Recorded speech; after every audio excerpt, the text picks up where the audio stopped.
Welcome to Now and Xen, the podcast about microtonal and Xen harmonic music. Blah, blah, blah. My name is Sevish. Today I have a guest with me. Not sure if you've heard of him. He's not new to the podcast because he's been in every single episode. His name is Stephen Weigel. Today we're talking about the album that Stephen has put together and all of the crazy things he has done to create this piece of art. So, hey Stephen, how's it going? Hey, it's great, Sean. I'm so happy to be here, finally. You've wanted to be on the show for a long time, I've heard. Yeah, ever since it started. Luckily, I was on the first episode, and things just kept growing from there. So, could you tell us, what's the name of the album, and what's the general idea of it? Oh, gosh. Well, this album has been nicknamed Top Secret because the complete title is a string of 15 emoticons, and it's kind of a distinctive string. It has a lot of, sort of red and yellow and black colors in it. Okay. And I kind of did that on purpose thematically, so I have no intention of pronouncing it, but in the other section of the episode featuring a different co-host, I pronounced it like a computer would, and I kind of cheat by looking at the title and pronouncing it, but I don't know it off the top of my head. I know it starts with a headphone emoticon. So emoticons being part of the title of the album, and all of the tracks of the title are kind of the gag of this album. That's sort of the main gimmick of it. And then in terms of the music itself, a lot of it is electronic dance music, but I was really interested in experimenting with how many aspects of popular music I could take away from something before it didn't sound like popular music anymore, which isn't really a new thing for me, but with this kind of album, it's different than what I usually do because it doesn't really have very much lyric content. It has a little bit, but not enough, but not what I usually do. And then, it's also all conceived together. This project all kind of it was all happening at the same time. It was all working towards this sort of common goal and aesthetic. The album is coming out on June 15th, but it's not going to come out at the crack of dawn like I said it was, so I accidentally lied a little bit just because I didn't know that some of the files might be a little bit later than I thought coming into me, but actually, maybe I can twist that into the truth, because if it comes out on June 15 at the crack of dawn, maybe it comes out, at midnight on June 15th, or something, or 11:59, because then that's the crack of dawn, but it's still technically June 15th or something. Not technically. Well, it will be the crack of dawn somewhere in the world, right? Right, exactly. Just like how it's always beer o'clock. How did you come up with this idea in the first place? I just thought that writing in big tunings would always be really funny. And I also wanted to write things that were polysystemic, because whenever people would do that, I was like, oh, that's the best idea ever. Writing something that was in 14 EDO and 19 EDO and 17 EDO. I love those possibilities. Now that I've become more used to a lot of Xen, I'm also taking more interest in that. So I think there's a natural evolution where I want to be trying new techniques all the time. So this was kind of like a perfect chance to try it. And then writing music with a bunch of notes also seemed really funny to me, because there were various very large tunings that people use. So I tried to do that on multiple levels. So I have different approaches to what it means to have that largest EDO that anyone would care about. I guess this album is really a coalescence of divergent interests, really. Divergent interests that all converge on absurdity. So in using these really large EDOs and very, very large tunings, were you able to learn anything from that experience? Yeah, I learned how to use lots of different kinds of workflow as tricks. And for the 1200 EDO one, I actually do have access to all 1200 of the notes in some capacity. It's just that in lots of situations, I'm changing the workflow from being in the DAW to using something like notation or a number to specify what the pitch would be, then putting it in a DAW with other stuff. So that's kind of the idea there. That's what I learned from using large EDOs specifically. I guess Um, there are some takeaways from this album. One of them being that putting an album together and like making it a thing that you release to the public and get all done and shiny and polished is a lot harder than I thought it was, and I'm really eager to do it again because I think it's been a great learning experience in terms of releasing content. And then I've also learned just how hard it is to write in some complex tunings, like because a lot of these tunings took so much effort to write in that I will never use them again, probably. Just because they took so long to come up with. Probably, well, the big one that you'll hear in the second half of the episode is the one that uses the imaginary equal division of the octave. Right. That one was very laborious. And then using the one with the rank 15 tuning that tempers out a comma that's nearly 10,000 cents. That was not hard to use at all, but coming up with it was a real task that involved all of the smarts of Paul Ehrlich, which he generously donated to help with the cause because, he just loves using the temperament finder, and so do I, and he just gets it way more than I do.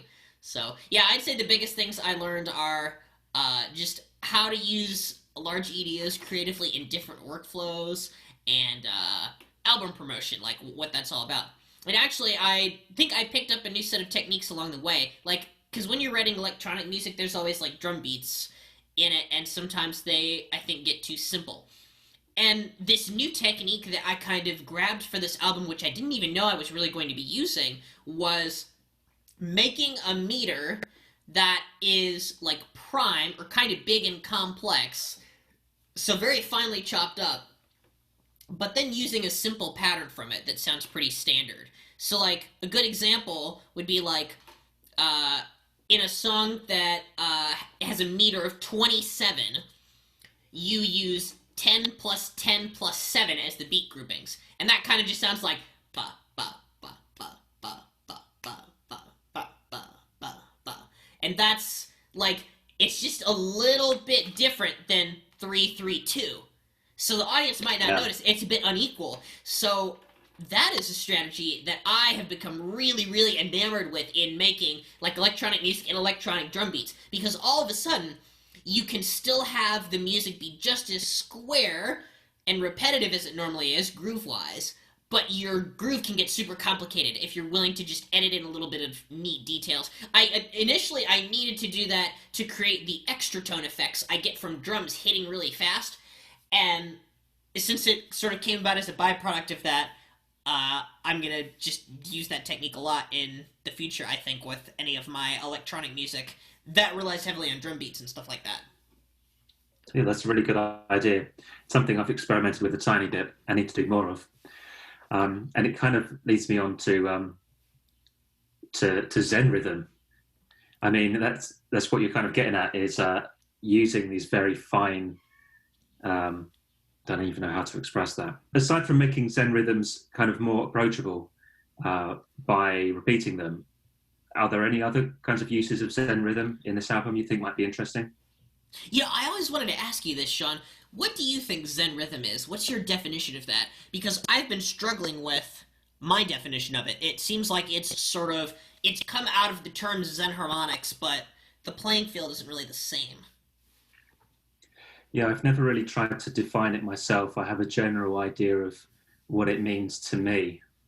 So here goes. How would I describe that? Well, yeah, I think it's just music that sounds different from.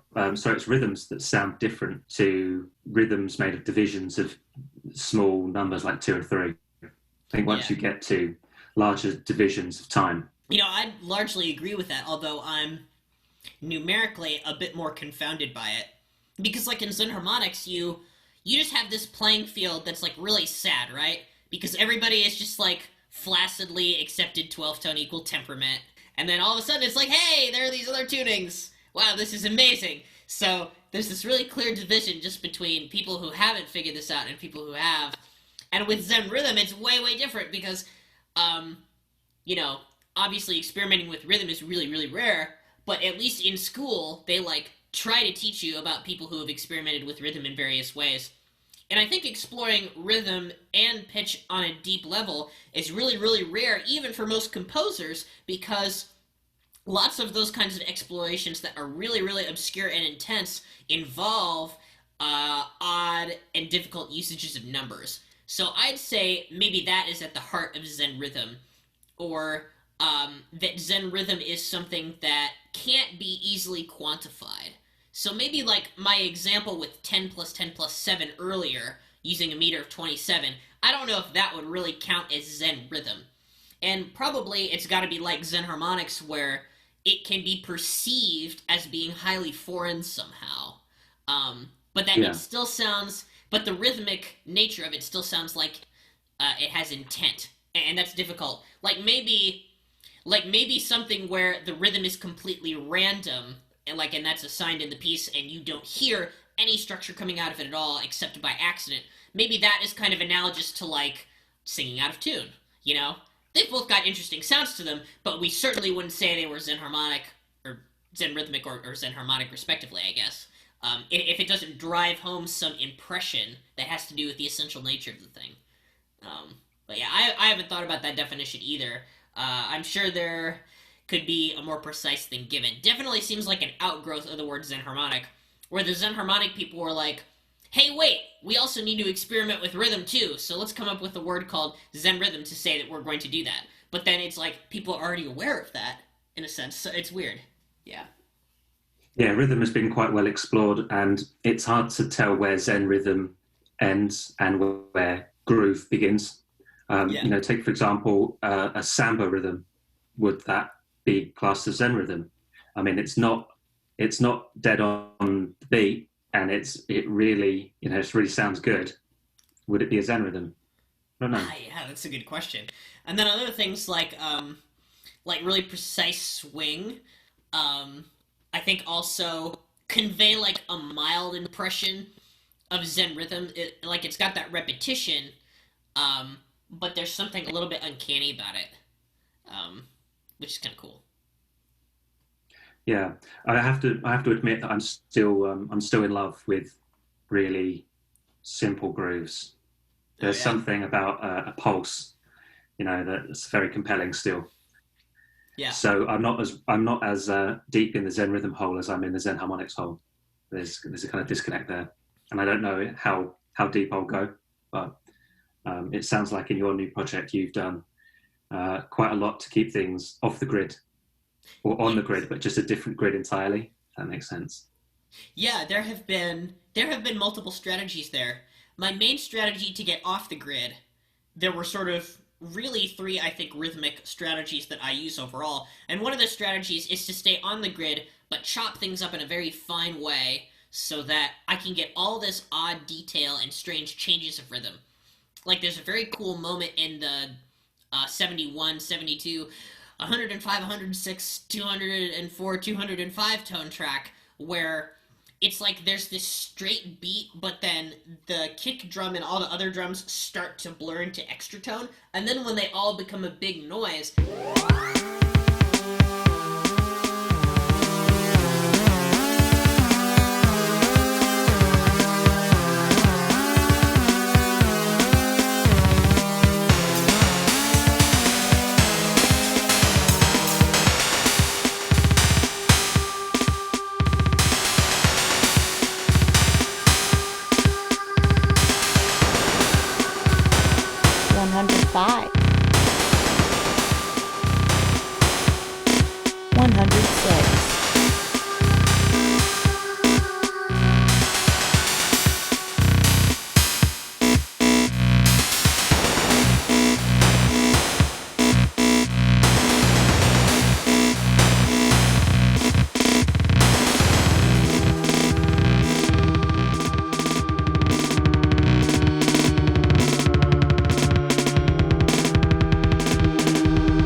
start dropping out at such weird strategic times that the complete overall meter really changes. But then the synths are still going at the same rhythm. But then they're not very they don't hang out in a very strong way. So it kind of feels like the rug has been pulled out from under you. So, one strategy of moving around the grid.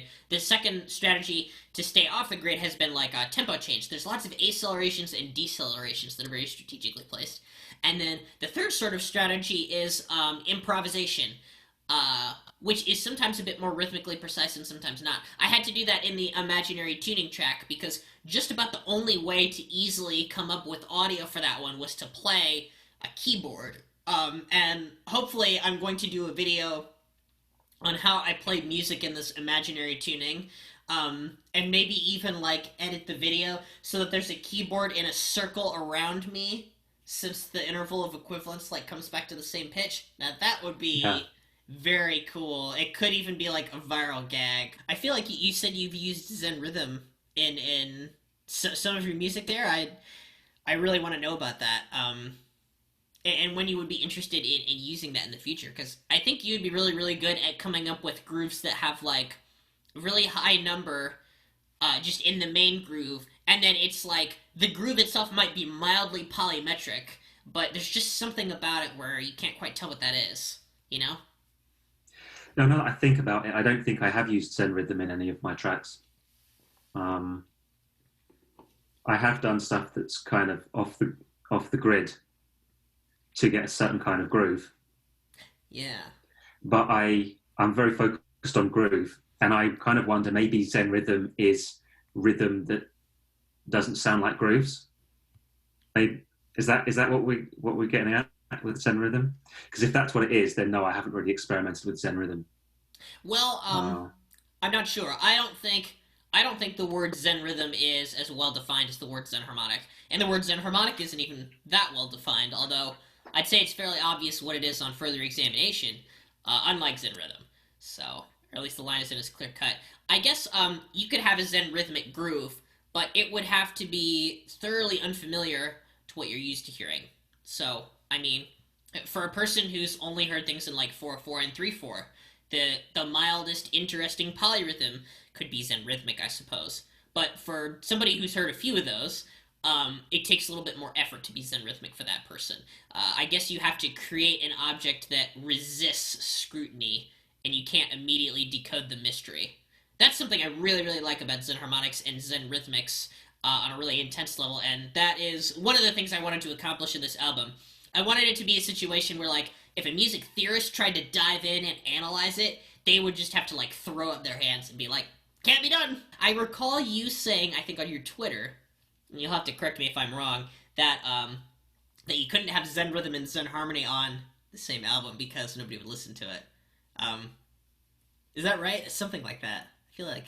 I can't remember if I said that. It sounds like something I might have said, because I do think that there's a limit to, if you want to keep your music approachable, there's a limit of how many things you can change. I mean, obviously we can conceive of this music where we can use the wildest tunings, the wildest rhythms.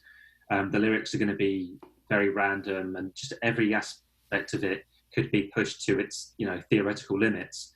And then the music ends up often not being compelling, or at least it's very challenging to make it compelling. When someone does manage to make that work, it's really good. But what's easier to do is just focus on maybe one or two aspects of the music which you want to experiment with, and then for everything else you keep it recognizable and easy to understand. Really simplify it so that it's like a firmament that your other experimentations are kind of standing on top of. So even if people can't perceive what you're doing with your experimental stuff, at least there is something else to kind of landmark for them. For example, with my music, I would use tunings, sometimes maybe dissonant sounding tunings or just weird alien sounding stuff. But if there's a beat underneath it, then, and this is simplifying a lot, but if there's a beat underneath it, then that's at least one element you can focus on while all this other crazy stuff is happening. Getting that balance is really difficult. It's really cool to hear your take on that, because I think that comment was a partial, maybe not an inspiration, but when I was making the album, I was like, oh, I remember Sean commented that it's just impossible to make Xen harmonic and Xen rhythmic music that would be appealing. I don't know if I succeeded in making it appealing to most people, But like I posted it on my Snapchat, and some guy I didn't know was like, "Oh, this slaps!" And I was like, "Yes!" I just had to post the thing that was in 4/4, but the pitch content was just insane. So a lot of it I think is the rhythm. What do you think about music that has a strong firmament or form, but then the thing that's in that firmament is really, really weird, as long as it's repetitive enough? Do you think that will count as appealing to some people, or maybe not? And I'm not being very specific, but I'm trying to come up with a good example. Well, I mean, if you had let's say you have a very Xen harmonic ostinato that repeats throughout a piece of music. Yeah. I think what tends to happen, based on my experience of people making comments and things, is at first things sound weird, but the repeating of the thing makes it sound normal again. Right. Yeah. Pretty much it. Yeah. Insert Adam Neely meme here about repetition. Yeah, repetition is cool. Nicely subverted, yes. Yes, I think his was better. But yeah. So which tracks do you think are the most Zen on this album? Ooh, that's a good question. I'd say... Well, there's different kinds of Zen that's being used. In the track that uses all equal divisions of the tritave from 5 to 50, by the way, Bull and Pierce would be one of those. It's the equal division of the tritave that uses 13 equal divisions, right? Yeah. What if you use 12, 5, 6, 7, 8, 9, 10, 11, all the way up to 50? All of those, like 45 modes in one track that are all equal divisions of the tritave. The chords that I use in that at the beginning, I think, are really Zen.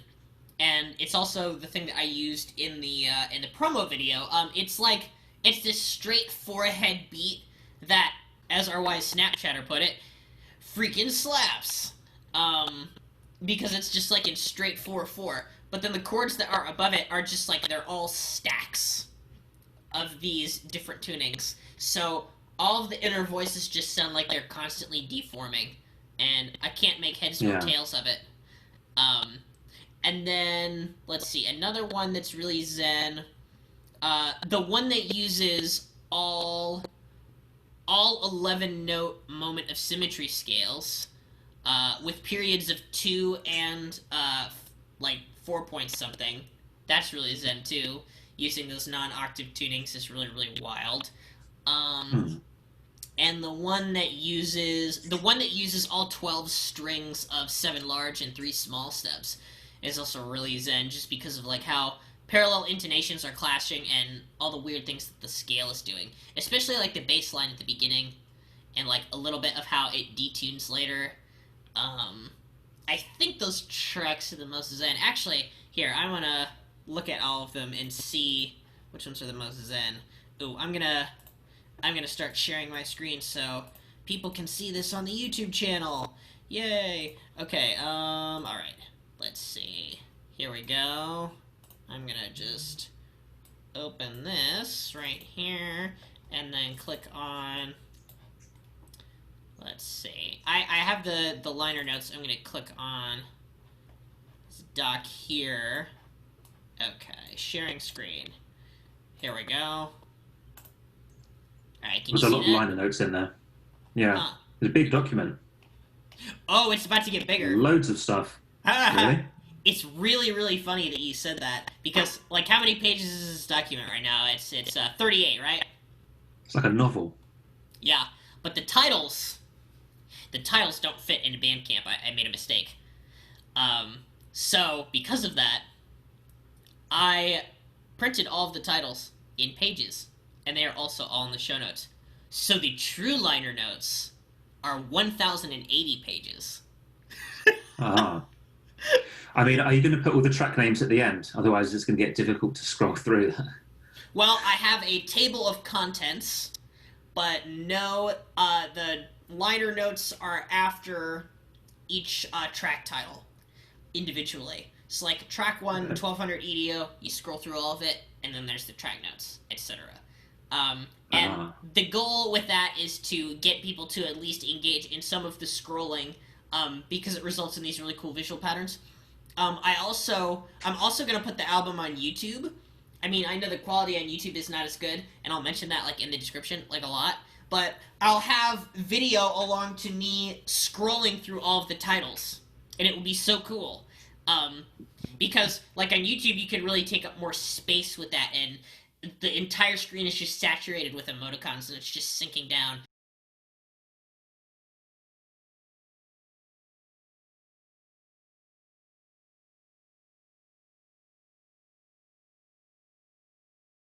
It's very, very visually unusual. But yeah. Oh, here are all the notes that I used for the imaginary division of the octave. Quadrants 1 through 4. That's pretty Xen harmonic. Let me just take a tour through some more stuff. The enharmonic 5% flat, million and 3JI. I'd say, like, it's weird what ends up being Xen harmonic to me on repeat listens. I guess this is a really Xen harmonic one, too. Pi equal divisions of 5 equal divisions of E. It sometimes doesn't sound Xen to me at all. It's like, if I were to pay attention to it on a surface level, it just sounds weird. But then, like, if I listen to certain individual notes that pop out, they sound Xen. So I don't know what that is. I'm not highly conscious of a lot of the melodies in that track. But I know that a lot of the chords are clusters. So that's a pretty Xen one. And then probably the most least Xen one is the one that uses all of these equal divisions of the octave. Just because Why is that? Huh? The way you used it. Is it the way you used it that makes it not so Xen sounding? Yeah, I mean, maybe it sounds Xen to some people, but it doesn't sound super Xen to me just because, like, I had to use so many of the EDOs that, if I have, like, you know, a sawtooth wave, and I just make it go up and down with random amounts of these pitches in the EDOs and change the EDO value, then what happens is I just get a slightly different output spit out. And that's how you hear the change of the EDO. You don't hear, like, specific values, but you hear how big the oscillating is. So a lot of the tracks end up sounding just like a buzzing fly, kind of. Sometimes a perfect fifth away from itself. So that's all that is. So yeah, I just thought that was funny. But yeah. Anyway, I think that's, you know, we can talk about the tracks for a long time. I certainly think that the ones that I mentioned are pretty Xen, although they're all Xen except maybe the zero EDO track. But there's actually a little Xen surprise in there, which you will hear if you listen to it. Cool. I have listened to this once, but it was like a demo version. Right. I only heard it one time, and it's quite a long album as well. So yeah, I'm looking forward to hearing that when the mixes are all done. Yeah, interesting. Absolutely. I don't even want to think about math right now, which is funny based on the album that we're talking about. But I don't consider that. I don't consider that thinking about math because all the, well, not only there's something about dealing with something as a musician, or there's something about dealing with quantities as a musician when you come back to them over and over again that I think makes the math less scary. That not a lot of people talk about, because it's like these concepts are a bit intimidating, but once you sit down and work with them for a bit, it's like the fact that you know them means that you don't have to constantly be thinking about whatever the math is, because it's like I'm memorizing more than I'm counting. That's how I would think about it. Yeah, I think that does happen. I think the obvious example is being able to remember certain values and what they mean when you're working, for example, in Just Intonation. And people that are just getting started with it see all of these ratios and think that just doesn't make any sense. It's just a bunch of numbers.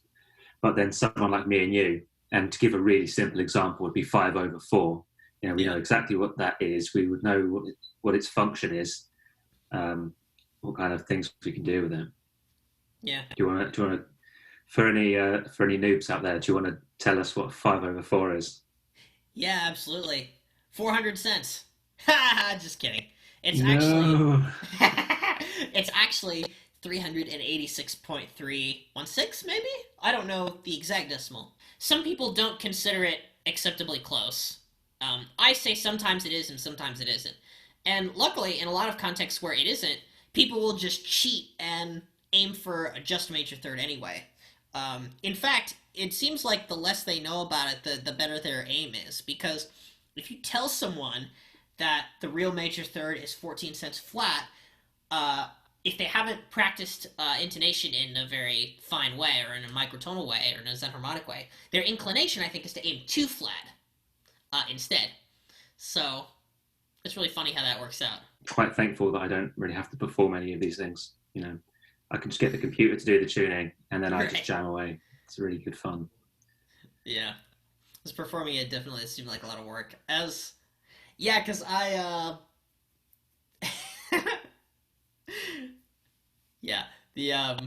Performing is a lot of work. Can I turn this into a question that might guide you back towards the album, which is, do you think any of the music on this album would actually be performable? And would any of it be totally unperformable? Let me think.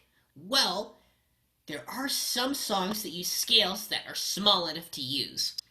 But a lot of the things that are going on involve, like, insane pitch bending and electronic effects. Let's see. I suppose the one in 1,000,003 Limit J.I., or 1,000,003 Limit Just Intonation, which is track 2, that one would be performable because it only really uses a 16-note scale. The one that's in 40 EDO, so track 5, I think that might be performable. Probably the one in pi equal divisions of 5 equal divisions of E would be performable. See, like, it depends on what you mean by performable. Because if, like, performable means, like, it could physically be done with an absolute giant keyboard, or maybe, like, 2 or 3 keyboards just to have all the notes, then, like, more of these are performable than a situation where you only consider an 88-note keyboard to be something that counts. But, of course, maybe we shouldn't think that. There are a lot of them that definitely aren't performable. Like, probably the one in all equal divisions of the tritone 5 to 50. Any of the ones that have, like, lots and lots of modes in one track are not performable. The track 9 one, Bolin Pierce with reinforced 2N partials and manual vibrato, would definitely be performable if you had a Bolin Pierce keyboard and you were very skilled at, like, a mod wheel, and as you play, you change the mod wheel to match the pitch that goes up and down the entire time in, like, a seasick way. I don't know if you heard that when you listened to that track, if that threw you off in a crazy way. There's a lot of material in this album. You know, do you think you'd do more albums like this one? I do want more albums that embrace absurdity and an aesthetic of, like, noise and junk being, like, harnessed into something cool. But I don't want to deal with tunings this intense ever again. Because, like, even the ones that are easy to understand that come from modes that, like, people have already talked about, like all equal divisions of the tritone 5 to 50, all 11-note MOS scales with periods of 2 and, like, 4.6 something, like, it was really hard to do all of that because it was really hard to figure out how such scales could interlock, and a lot of it turned into, I think, a little bit of a checklist on how to use them all, which was fun for the time being, but I think it hampered what I did too much to let things be as musical as they could be, or as right. conscious as they could be. So it's kind of like a pro and a con. So I do want to make more things that deal with absurdity, but I don't want to make an album that is this computationally difficult again, especially not one with an imaginary tuning. That was just really hard. Yeah, I mean, you need to keep the process fun so that you want to keep writing music, right? Right, exactly. But, you know, at least you've tackled some of these really weird ideas. It does strike me that, well, what do you think about this? Do you think the album will make more sense if you understand the context in which it was written? You mean like if you understand what tuning systems are in general, and most of the microtonal terminology that's standard usage? Yeah, for example, yeah. You know, yeah, obviously the album is going to make more sense if you understand that. My hope, though, is that there are enough gimmicks that you don't have to understand that to enjoy the aesthetic of extreme and excessive complexity that's being thrown at you, or at least the perceived aesthetic of extreme complexity. Yeah. That's my hope. Do you think you'll write any really simple music? Well, not simple, but whatever is the opposite of complex. Would you write some more like that for your next one or in the future? Well, there's two sort of big plans I have right now for albums in the future, which may or may not materialize soon. At Un12 2020, which unfortunately got canceled because of the pandemic, I was planning to write. I have like a lot of choral things that I was writing that I was going to do for that. That would be part of an album of just like all a cappella choral works that are extremely, extremely Xen harmonic. And those would be much less Xen rhythmic, just because it's singing. So I think you probably want the rhythm to be a little bit more conventional, which I'm fine with. And then the other album I want to make is an album where I'm just retuning guitars and using that to creatively play in systems that aren't like 12th tone equal temperament or quarter tones. I think that would be really cool. That sounds cool. And I mean, I guess the other question is, are you going to, maybe you've already answered this, but will you do more stuff that's just as complex as this, or maybe even more complex? Yeah. There will be stuff that will be similar, for sure. You know, there were actually a few ideas that got cut from this album, which is cool. We don't talk about this with our other co-host, but one of them was just a track called 12th tone equal temperament. And in the 12th tone equal temperament track, what happens is it is an equal temperament of a period that constantly changes. So, like, imagine you've got 12 equally divided notes in the octave. You know, the octave is usually 1200 cents. And then imagine that while the music is playing, you're constantly changing the octave, like getting it from 1200 cents down to like 1100, and then sliding up to like 1900. But all the other notes are stretching equidistantly as you do that. That's a cool idea. But it was yet another situation where I was like, the numbers in this track are so hard to deal with, and I'm having to like come up with this incredible idea from scratch. Here's a really, really insane new idea that nobody has done. I have to come up with all of it from scratch in Maximus P, and then since my synthesizing skills in Maximus P aren't very good, I somehow have to make it sound interesting. And my solution to that mostly was just to use samples. Another idea that didn't make it in was, there's a professor of mine at Ball State University, and he used this really, really bizarre tuning for a song of his that involved sign difference proportions. There were 9 different intervals in each of his intervals of equivalence, and all of his intervals of equivalence were different as he went up the range, because he was using Hertz values somehow.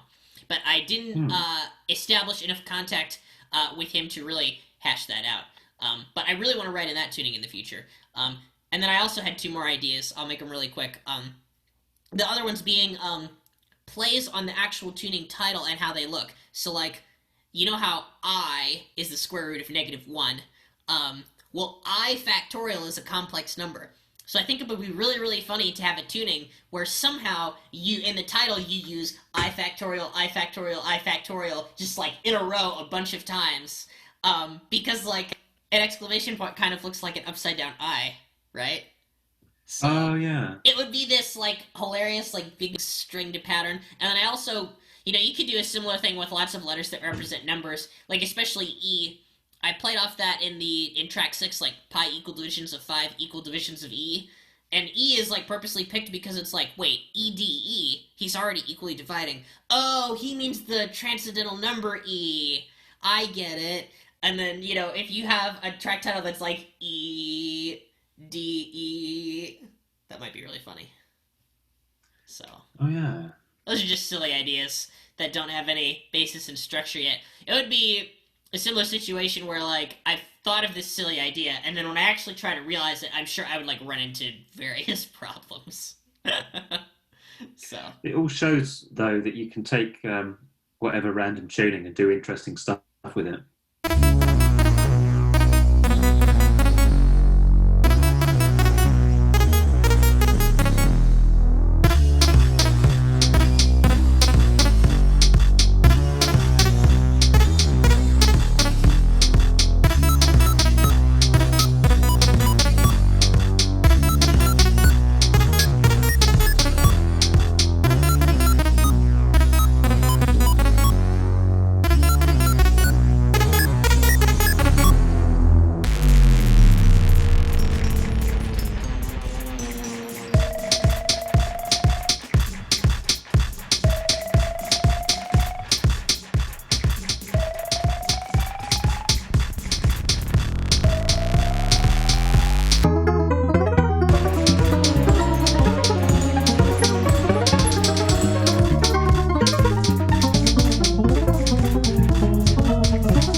1200 EDO track and what it looks like, just for the sake of the workflow. So there were kind of a few different strategies I used to cut down on notes.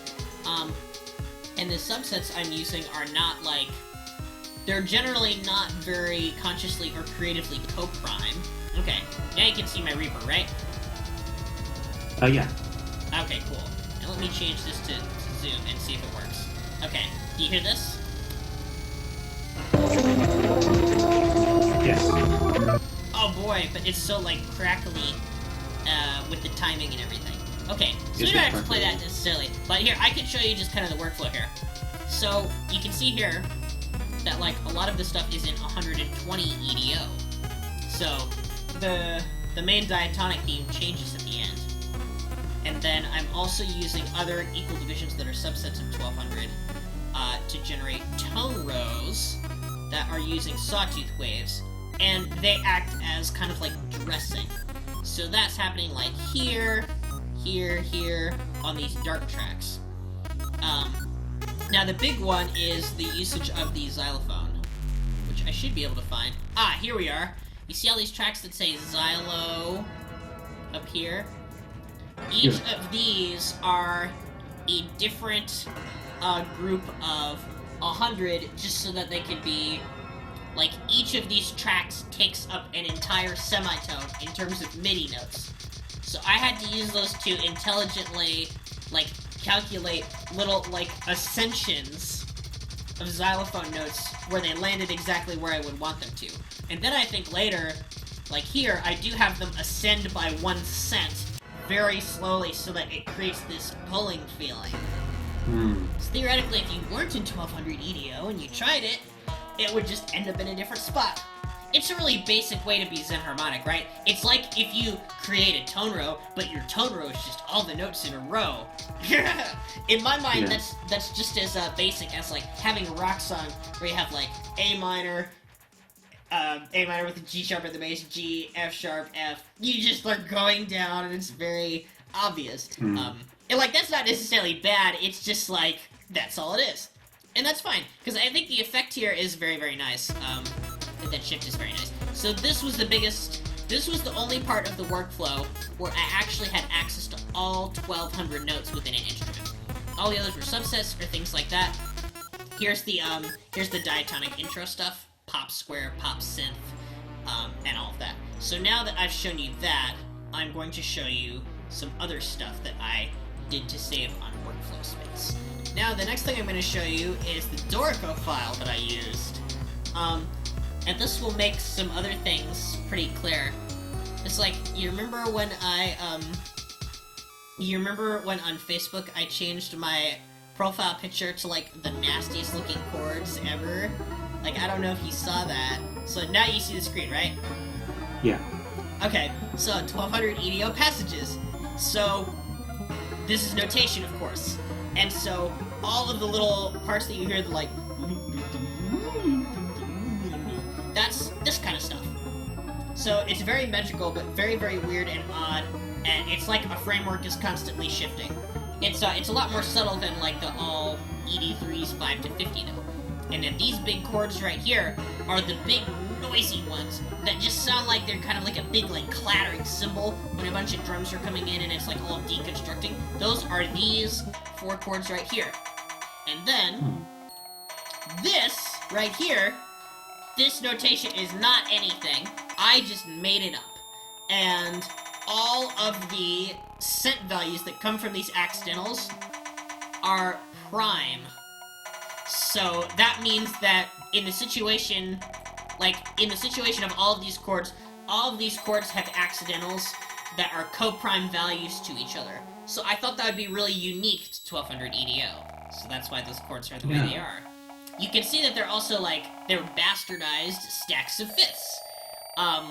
So the hope is that they would be really, really wolfy and just super dissonant, especially in this middle part here, where you see that you have C with a bunch of these different kinds of accidentals. So there's this super cluster in the middle, and then the outside are wolf fifths.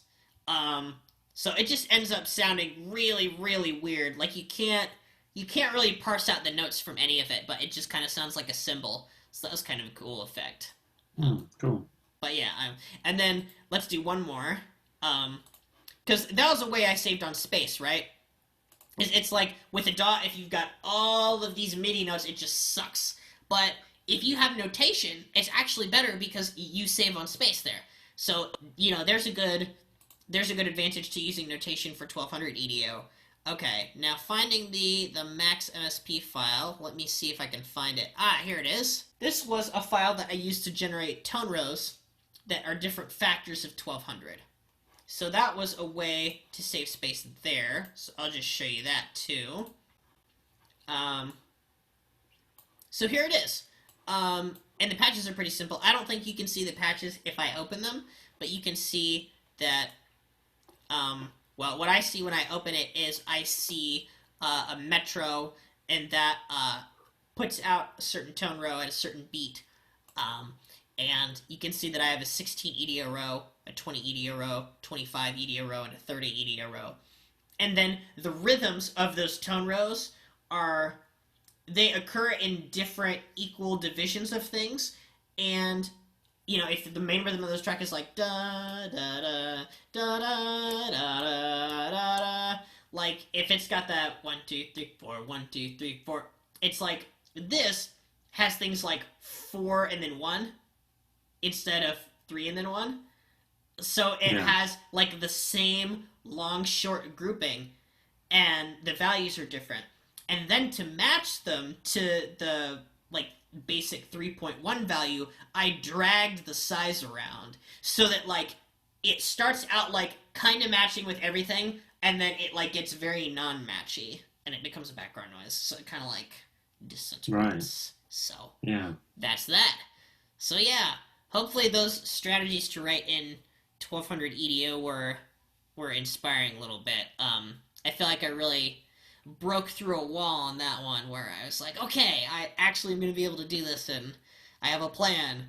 So yeah, but you use very different tools to do that, so it just shows that you can find multiple approaches.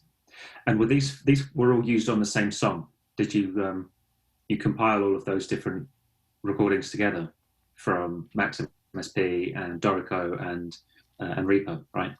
Yeah. So basically, with Dorico, I knew what I wanted to do metrically, so I just output all of it as a sound file, and then I did the same thing with Max MSP, and I knew where I wanted to use them in advance. So then I just put that sound into the Reaper session, which had the absinthe tracks. So that was how I put it all together.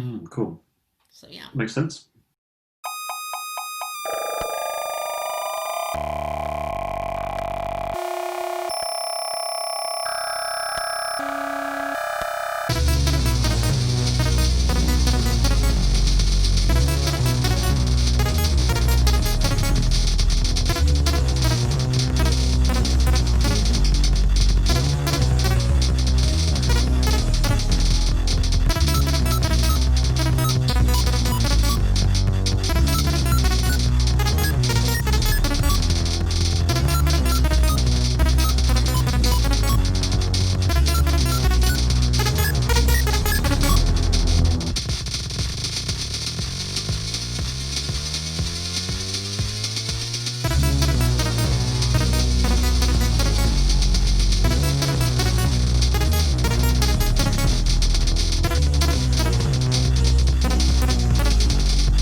I really, really appreciate you interviewing me. This has been really fun to talk again. Yeah, So it's interesting. yeah, great. I'm looking forward to hearing the album again. So when is that available? That's going to be available on June 15th. It will be on my Bandcamp, and then Split Notes will also have it. Um, and then I've also worked out all of the gags and stuff. You can get the full 96,000 character track titles from the track notes, and there are two ways to get the track notes. One of them is leave a review on my Bandcamp account of the album that a spambot couldn't replicate. So, it has to be sufficiently intelligent. It can't just be like, wow, or super. And, obviously it can even be a negative review. So if you just hate it, be sure to put a lot of thought into it. So that's one way to get it. I'll just send it to your Bandcamp account if you do that. And then the second way to do it is to become a patron of Now and Xen. We have a Patreon, and once we get 30 patrons, I will make another arrangement of an Easley Blackwood etude. So that's very exciting. It'd be really cool if we got that to happen. And then in terms of paying me for the album, well, that kind of happens, but not really. It's free. But if you give any money to the album, 50% of that will go to Black Lives Matter, and then the other 50% will go to the George Floyd GoFundMe campaign. And now he's got a little bit close to his goal. I saw that, he had $1,500,000 out of $1,700,000. I don't quite remember the amount, but if George Floyd actually hits his goal, then I might donate to something else instead. But anyway, it's kind of a half and half thing, so definitely want to donate to those causes. So yeah, I mean that's pretty much the logistics of the album right there. I hope that makes sense. And it's not coming out on Spotify, unfortunately. I just don't want to do that. I know that it would be so much cooler if I was on Spotify. Then I would be part of the club, but alas, I do not want to do it. Why not? Can I ask? Mostly just because, well, there's a few reasons. Because, well, first of all, I like the Bandcamp scene way better. It's just, it's more interactive in every way, and I feel like I'm really connecting with people there. And Spotify doesn't encourage that at all. No, it doesn't. Secondly, Spotify, they are very bad to their artists. They're just about as cartoonishly corrupt as you can get for the boring middlemen who take advantage of musicians all the time because they have nothing else to do. Like Spotify, they are that. And that's not great. So, I just don't want to support that. I'm fine with other people using it, obviously. But I just don't want to put any stock into it. And, wait, did I already say pricing? I think I did. I don't think you did, actually. The other reason is because I don't want to pay for an account. Oh, fair enough. So Bandcamp is the way to get the album? Yeah, Bandcamp is the best because it's free. Well, with SoundCloud, if you upload a certain amount of tracks, you have to go pro, which I have done, but I might take a lot of my tracks off SoundCloud in the near future. I'm not sure.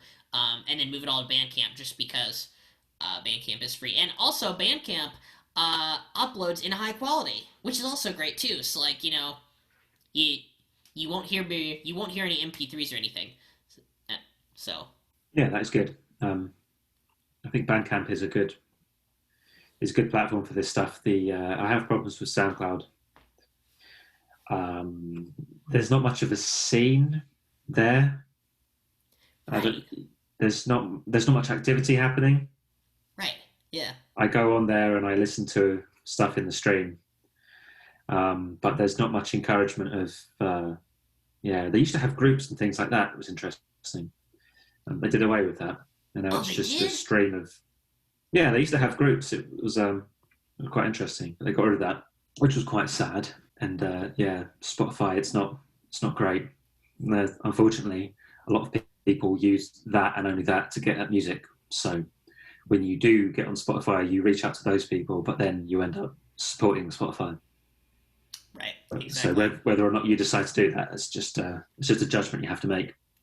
Yeah, it seems a lot like supporting any big corporation that everybody knows just because of brand recognition, but by virtue of the fact that they are so big and so monotonous, they will just engage in ethically questionable behavior. Yeah, they do, and a lot of other large music industry related corporations also do the same. But Yeah. If you go to Bandcamp and you buy an album, the only thing that happens is that, like, Bandcamp takes a small cut and you get the rest of the money. That's so easy. Like with the 6 macrotonal etudes for electronic music media, I made like $300, so that was pretty good.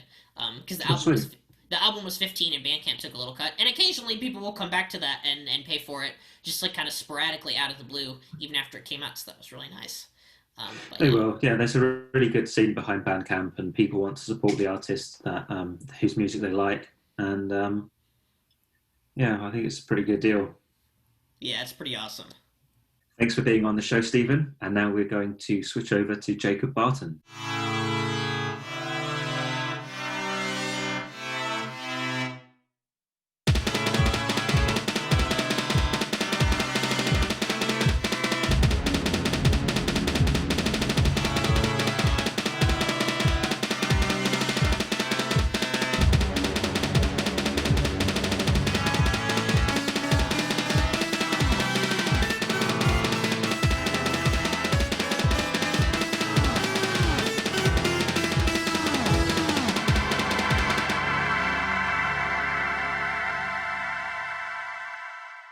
Now welcome to Now in Xen. We got Stephen. How you doing, Stephen? Hey, I'm doing good, Jacob. So what does it feel like to be a guest on your own show here? Oh, it feels great. I always wanted to actually be the guest. Hello, welcome to Now in Xen, special edition, where your normal host, Stephen Weigel, is interrupted to be a guest. Hey, Stephen. Hey, Jacob, how's it hanging? It's going great over here. I'm just so excited that you're finishing this album that has a top secret thing about it. I think the file that I got, it says something about Stephen breaking himself, so that's kind of what I wanted to start with, was just how do we even pronounce this title? We got all these emojis here. I got to pull it up here. Whoa. I mean, this has been a big project, like, long time coming, right? How long have you worked on this? I know that I presented on it at Ball State, like, back in February. So I've definitely been working on it at least since then, and I know I was working on it the year before. So I've been working on it since 2019, but it's been a really slow project. Mm-hmm. And part of that has come from the fact that since all of the tunings for each track are mega complicated, it was very hard to put everything into a workflow that felt natural, that felt right. And I can, here, let me pull the title up here. Because ultra mega complicated tunings lead to different workflows. Yeah, this is something not to take lightly if you're getting into Xen.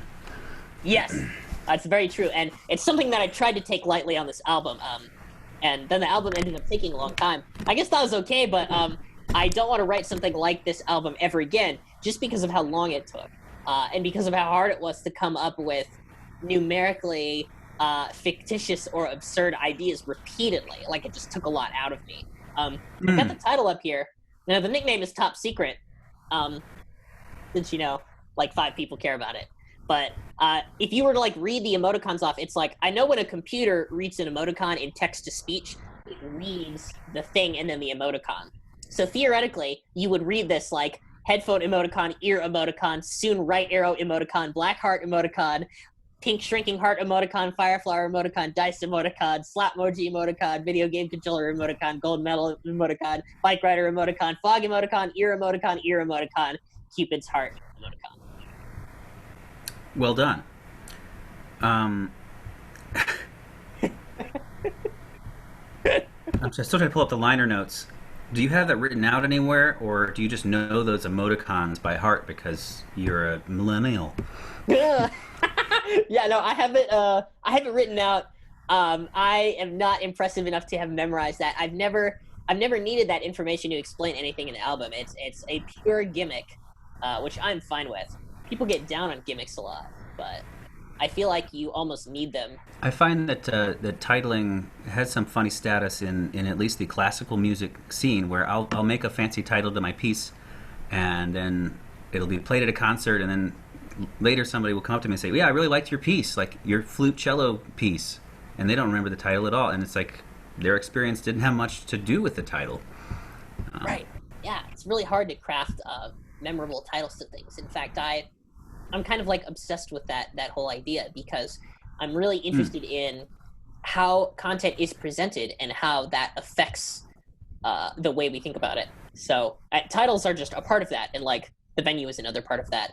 So obviously messing with titles is a good way to mess with that sort of psychology of like how things are presented to you and all of that kind of thing.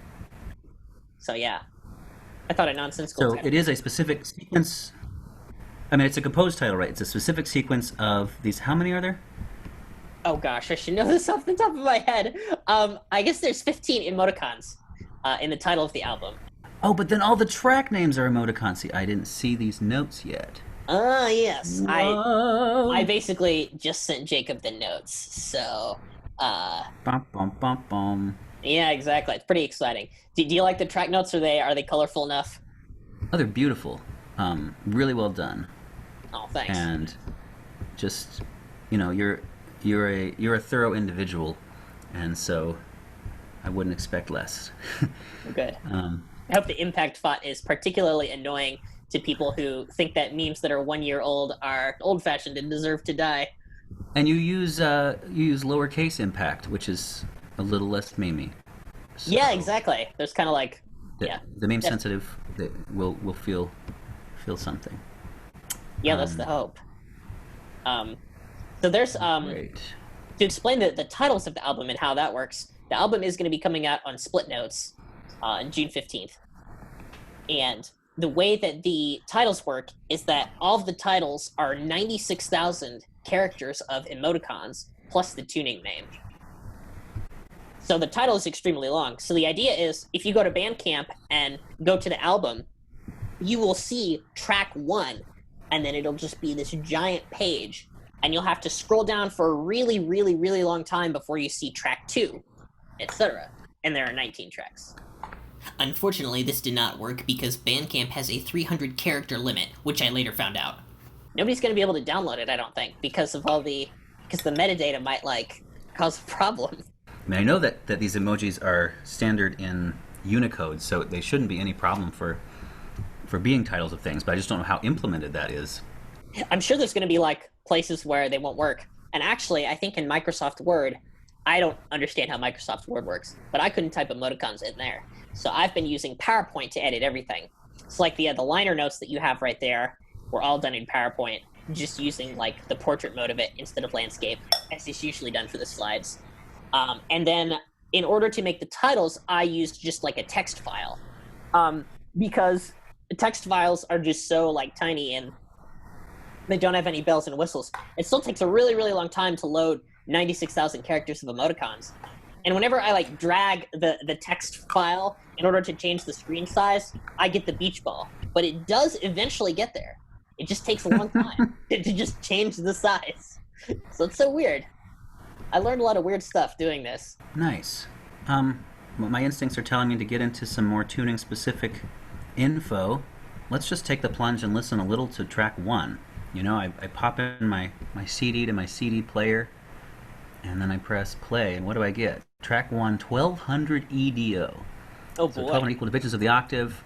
That's sense, right? That's, what's his name? Ellis's idea of just let's divide our semitones into 100 parts. So Yes. It's really simple, right? Okay, I'm just going to hit play now, but you won't be able to hear it, I don't think.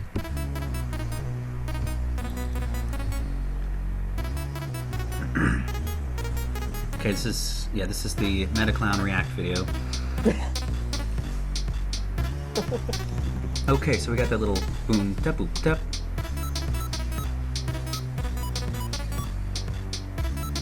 44120.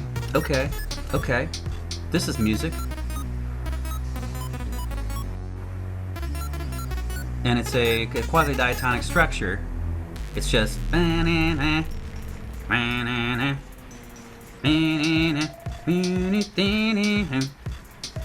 Actually reminds me of something. Well, a lot of white key music. Yeah. But there's a lot going on here, and I don't want to just talk over it. So let's head over to the liner notes and just ask you, Stephen, if you have 1,200 things that you're trying to use to make music. How do you, as a composer, deal with so many notes? How do you do it? I was just talking about this to somebody the other day, actually.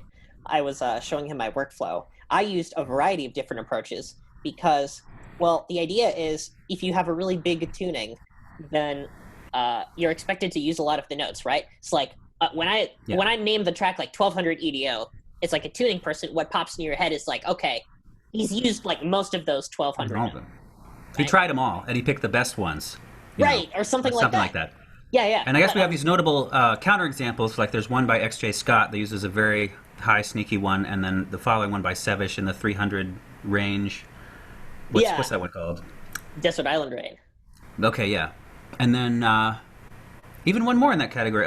One of Kit Hagerstrom's recent tracks uses a very rather small subset of a very large scale.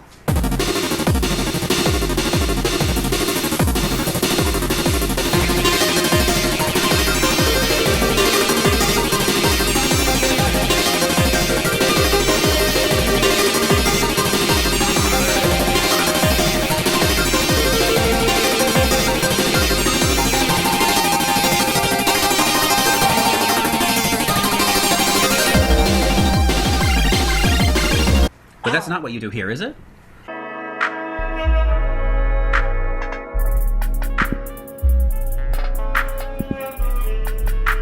No, I don't have a particular subset, but I am using various subsets that could only be mathematically done in 1200. Okay, so you can see some of the liner notes there, and you can see that that Jacob's got the track.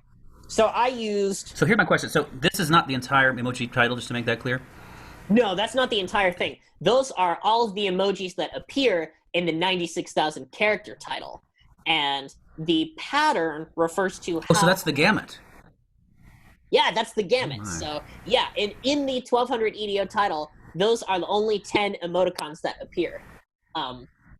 So the other idea is that if you scroll through different titles, you get these cool visual patterns, some of them being of like different blocks and chunks of emoji. In fact, in track number 11, I think, or no, it's actually maybe track number 16. I don't remember. There's one of them that has all robot emojis and then one little like purple arcade monster emoji in the 96,000 characters. And I don't know which one it is. Like I didn't write that down, but it's technically in the liner notes somewhere. Okay. So what do you want to say about the pattern in the 1200 EDO track? Like, I can hear it. Where you're going. Mm-hmm. Yeah, we're in the, I don't know, this is like the toss-up, the dogfight section, if this were a march. Yeah. Like, we've moved off the beaten path. Oh, there it is again. Boom, beep, boom, beep. Oh, that's like a polyrhythm something, right? Yes. That's...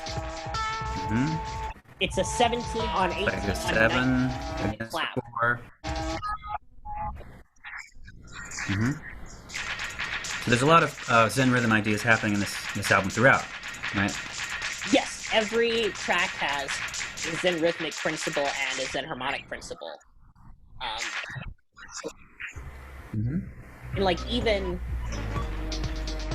with the xenharmonic principle, it's like the idea of using a tuning that's different from 12-tone equal temperament is already a xenharmonic idea. But I wanted to go further than that. I wanted to clarify how I was deliberately subverting expectations. I'm gonna turn my video off. You see me zooming in here? Yeah, I see you. Your actual video screen is frozen, so I just turned off my video screen to like save bandwidth or something. But yeah. Do you see my screen or any of my video at all? Yes, I see your screen. Your screen is being fine, and I also hear the track. So yeah, speaking of themes, the main rhythmic theme in the album is long, long, short. Yeah. So I can demonstrate that a little bit. What you're hearing right now in this track. Go ahead. What kind of happens in the 1200 EDO track is that you start with a really diatonic groove that would be like suitable for pop music and pretty normal, as Jacob was pointing out. In fact, I think I can play it on the piano. You want to pause that for a sec? Yeah. Sweet. So yeah, like if I were to play this on the piano, I think it would just be like.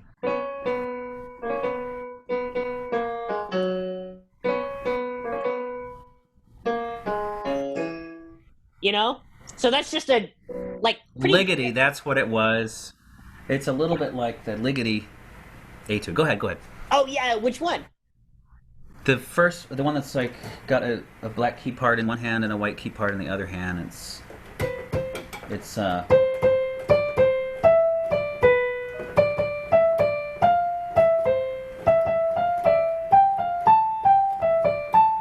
something like that.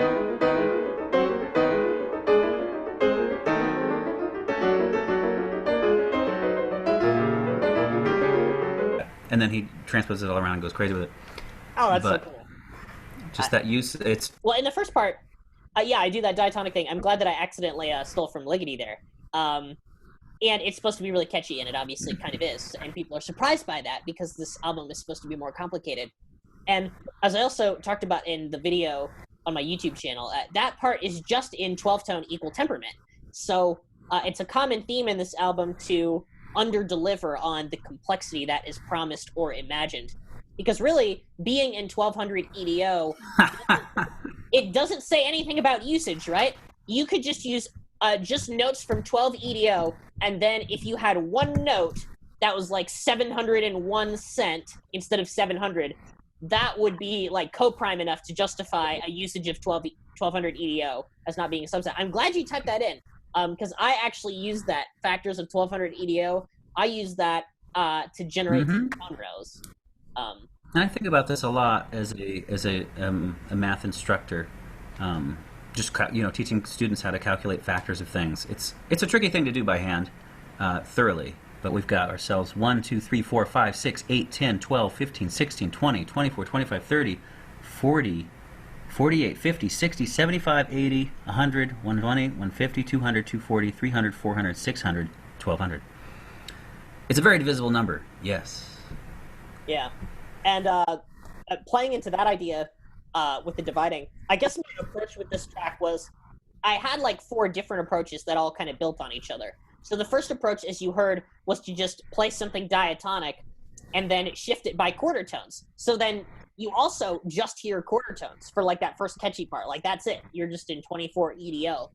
And then after that, when you hear kind of like this downward gliding sound and a xylophone ascending, that xylophone is ascending by a different integer of cents each time. I think the first one, it says there, 5 cents, 6 cents, 13 cents. Yeah, that's kind of like, I'm not sure exactly where it is, but it's near the beginning, right after that first part.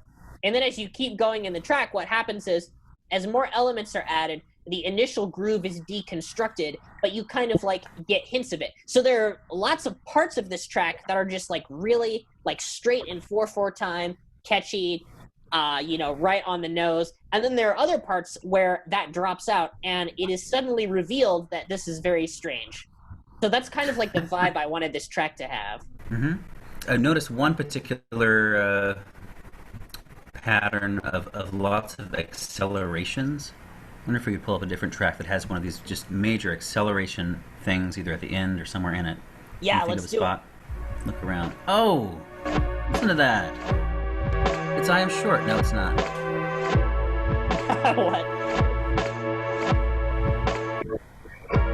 Wow.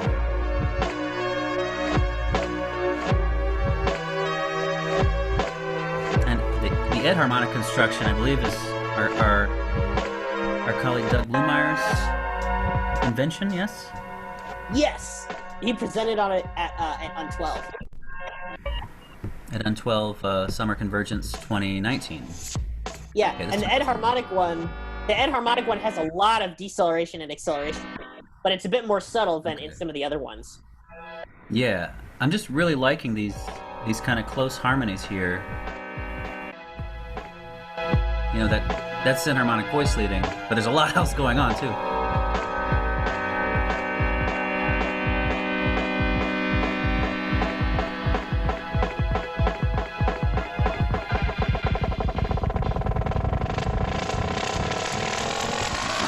Okay, there we have one of them. Oh God. Get away from me! Let's hear that again. 453 there.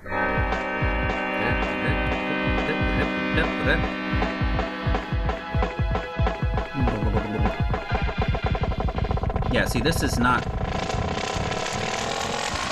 It's not dubstep. See, that's the thing that is kind of hard to stomach as somebody, as if I were somebody who listened to a lot of pop music. It's like, it's drawing on these kind of popular music tropes, but it is not popular music. It's not trying to play that game here. Right, yeah. There's not a vocal tag. There's this "get away from me," and then it just descends. But like, what is this? It's like, I mean, the word industrial is coming to mind. What genre would you call the album in general, or any of these things?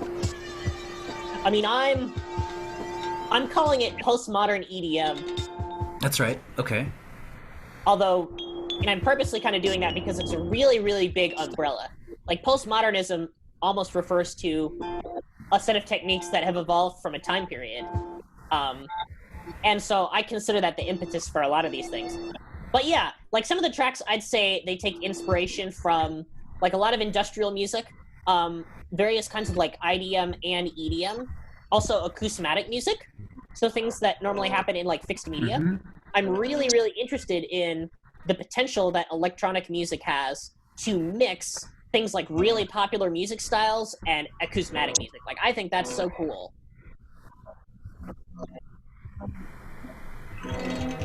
Yeah.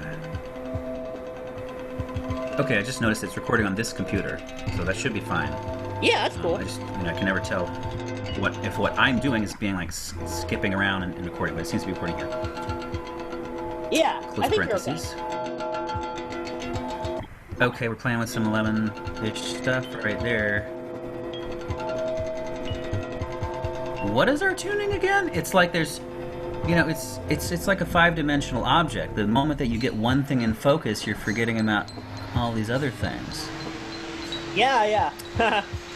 Right, because this one you started with the sound of a hairdryer and deducted a tuning, or? Well, it's like it's kind of like a found object sort of thing, right? Yeah.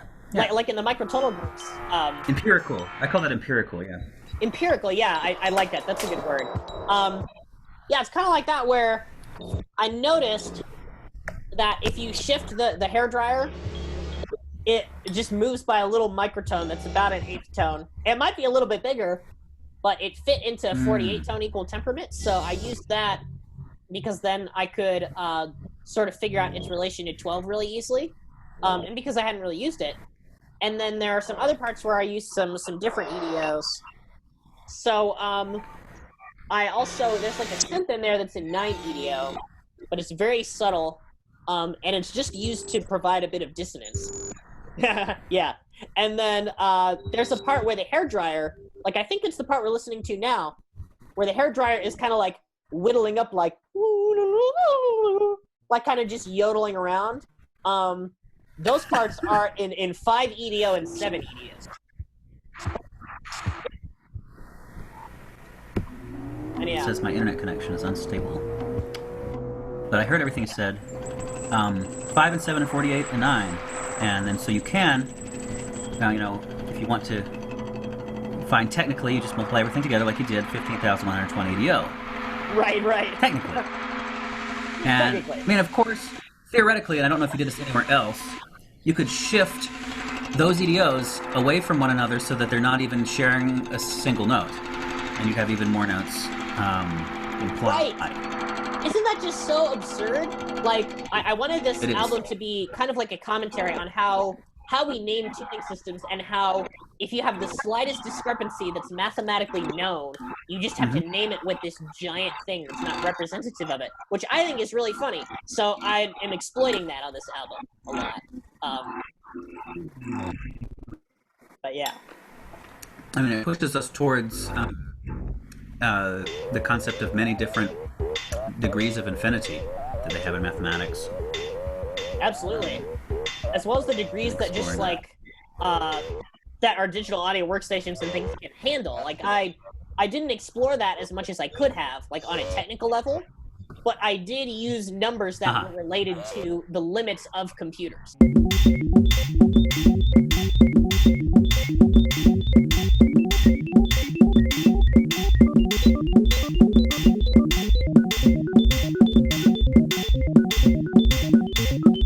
guess the question I want to pose is, you have good, healthy, strong family in any and perhaps in others.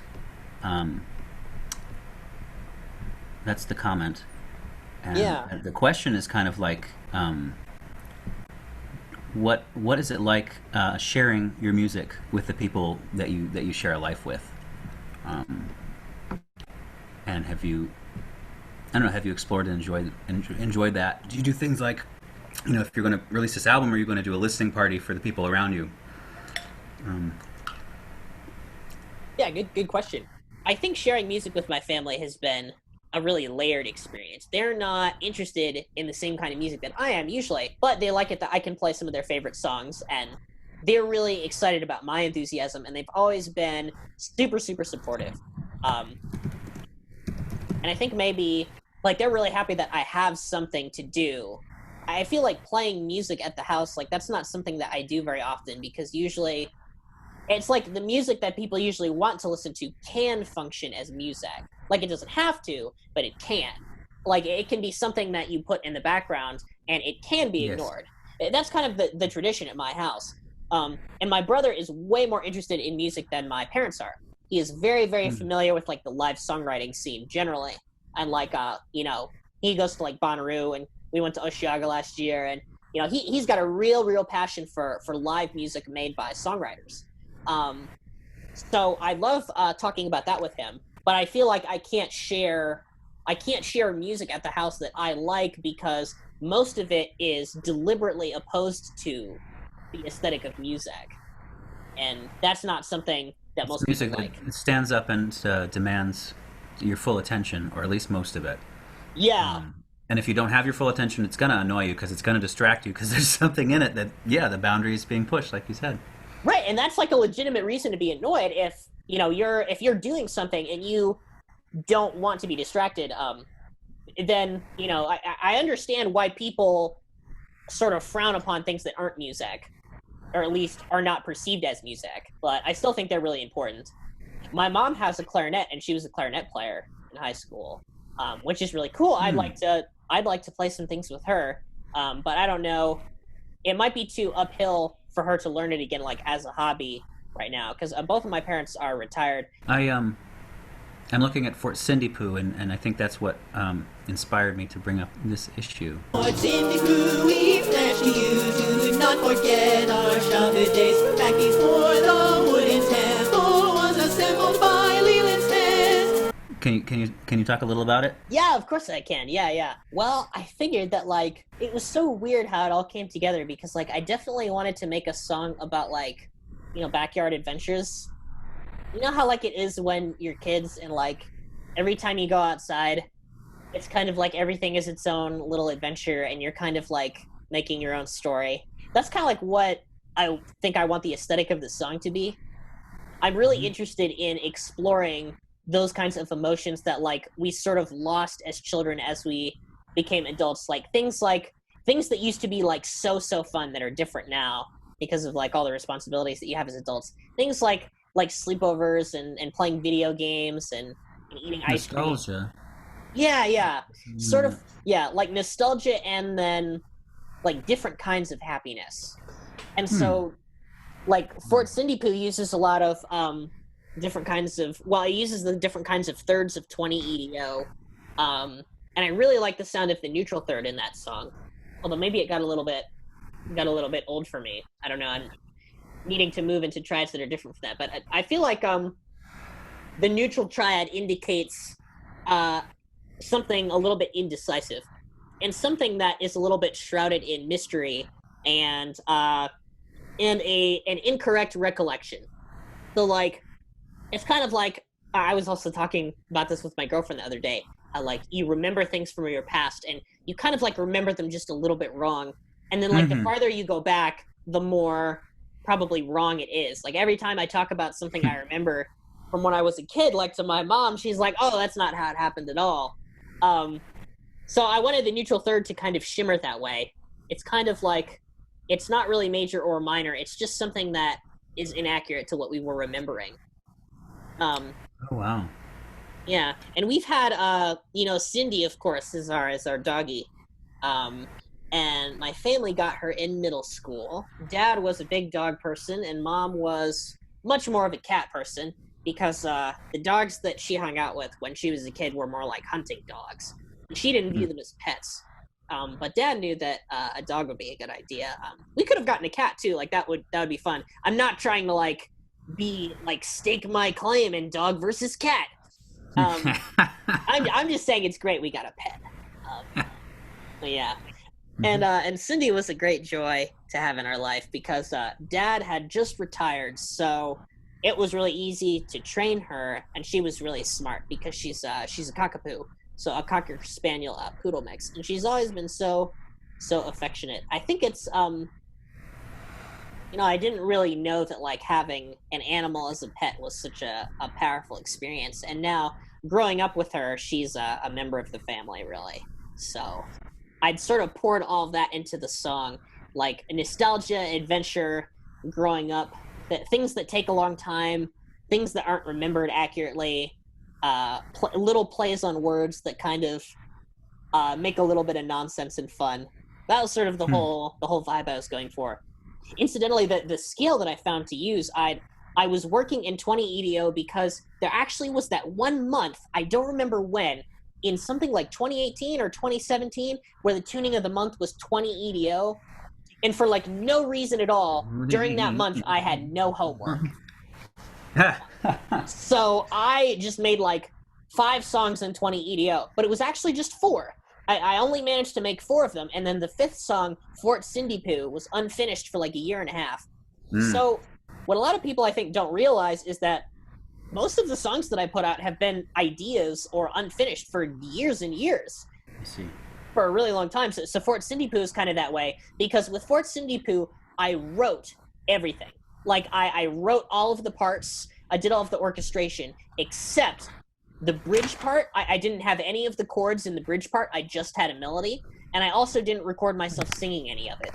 I wanted it to have kind of that crowd noise. And see, I remember that you mentioned that 20 EDO was maybe one of the first tunings that you sort of coalesced in your head and were starting to be able to compose in your head with. Is that accurate? Yeah. Well, what actually happens, I think, is if I attempt to think of a melody in my head that's Xen harmonic, it often falls in like a really strange EDO that isn't often valued for justness, like 18 or 20 or 23. I see. And with Fort Cindy Poo, like, sometimes if I'm generating a melodic idea, it's very, very simple in principle, and then I just need to do a certain intervallic thing to make it work. And 20 EDO is perfect for this, because during the part that goes, how we love a little baby dog, if you were to try and play that in 12 EDO, or you might have some chromatic notes, it probably sounds more like... But you'll often have to repeat a note. Right, it kind of sounds like what the top and bottom intervals are supposed to do is they're supposed to differentiate between small and large steps. I think maybe, actually thinking about that now, I think it still sounds too chromatic, because what I want to have happen is I want this kind of thing as the first thing, 5, 4, 3, like in terms of steps, but it's just smaller, like so it sounds like that. Yeah, it's compressed. And then the second part, if it goes baby dog, and it's just got that little like minor 3, 2, 1, that both of those are shrunk, and they're going opposite directions, so that the notes in the center are apart enough to sound different. That's what I wanted. Wow. So you're a composer, huh? Like, thinking about this stuff. No, I mean, I can see, between these two projects, that's the span that you're trying to, or the gap you're trying to span. So when you write a song, it's going to be exquisitely or thoroughly orchestrated, and the parts will typically be written out, and you're not going halfway with it. Yeah, but usually I almost never use microtonal notation, actually. although I did have an exact idea of what I wanted to do in Fort Cindy Poo. Like, there are some compositions of mine that are just as ornate as things that are notated, but I've been just using, like, MIDI instead of doing the notation because it's so cumbersome. And I just look at that MIDI track and treat it like something I would see in notation. So Fort Cindy Poo is like that. Iridescent Wench Fugue is like that. Fiat Circadia... Oh, actually, Fiat Circadia is notated, which is amazing. I did that in Finale. But I did it after it was written. Mm-hmm. Yeah, and that'll often happen with these kinds of projects, is that you have to re-notate something, after for more legibility. But as long as that, a score can be simply a set of instructions, and so if the computer knows how to follow those instructions, then you've made yourself a score. Right, microtonal notation a lot of times feels more like reverse engineering than a language that one understands.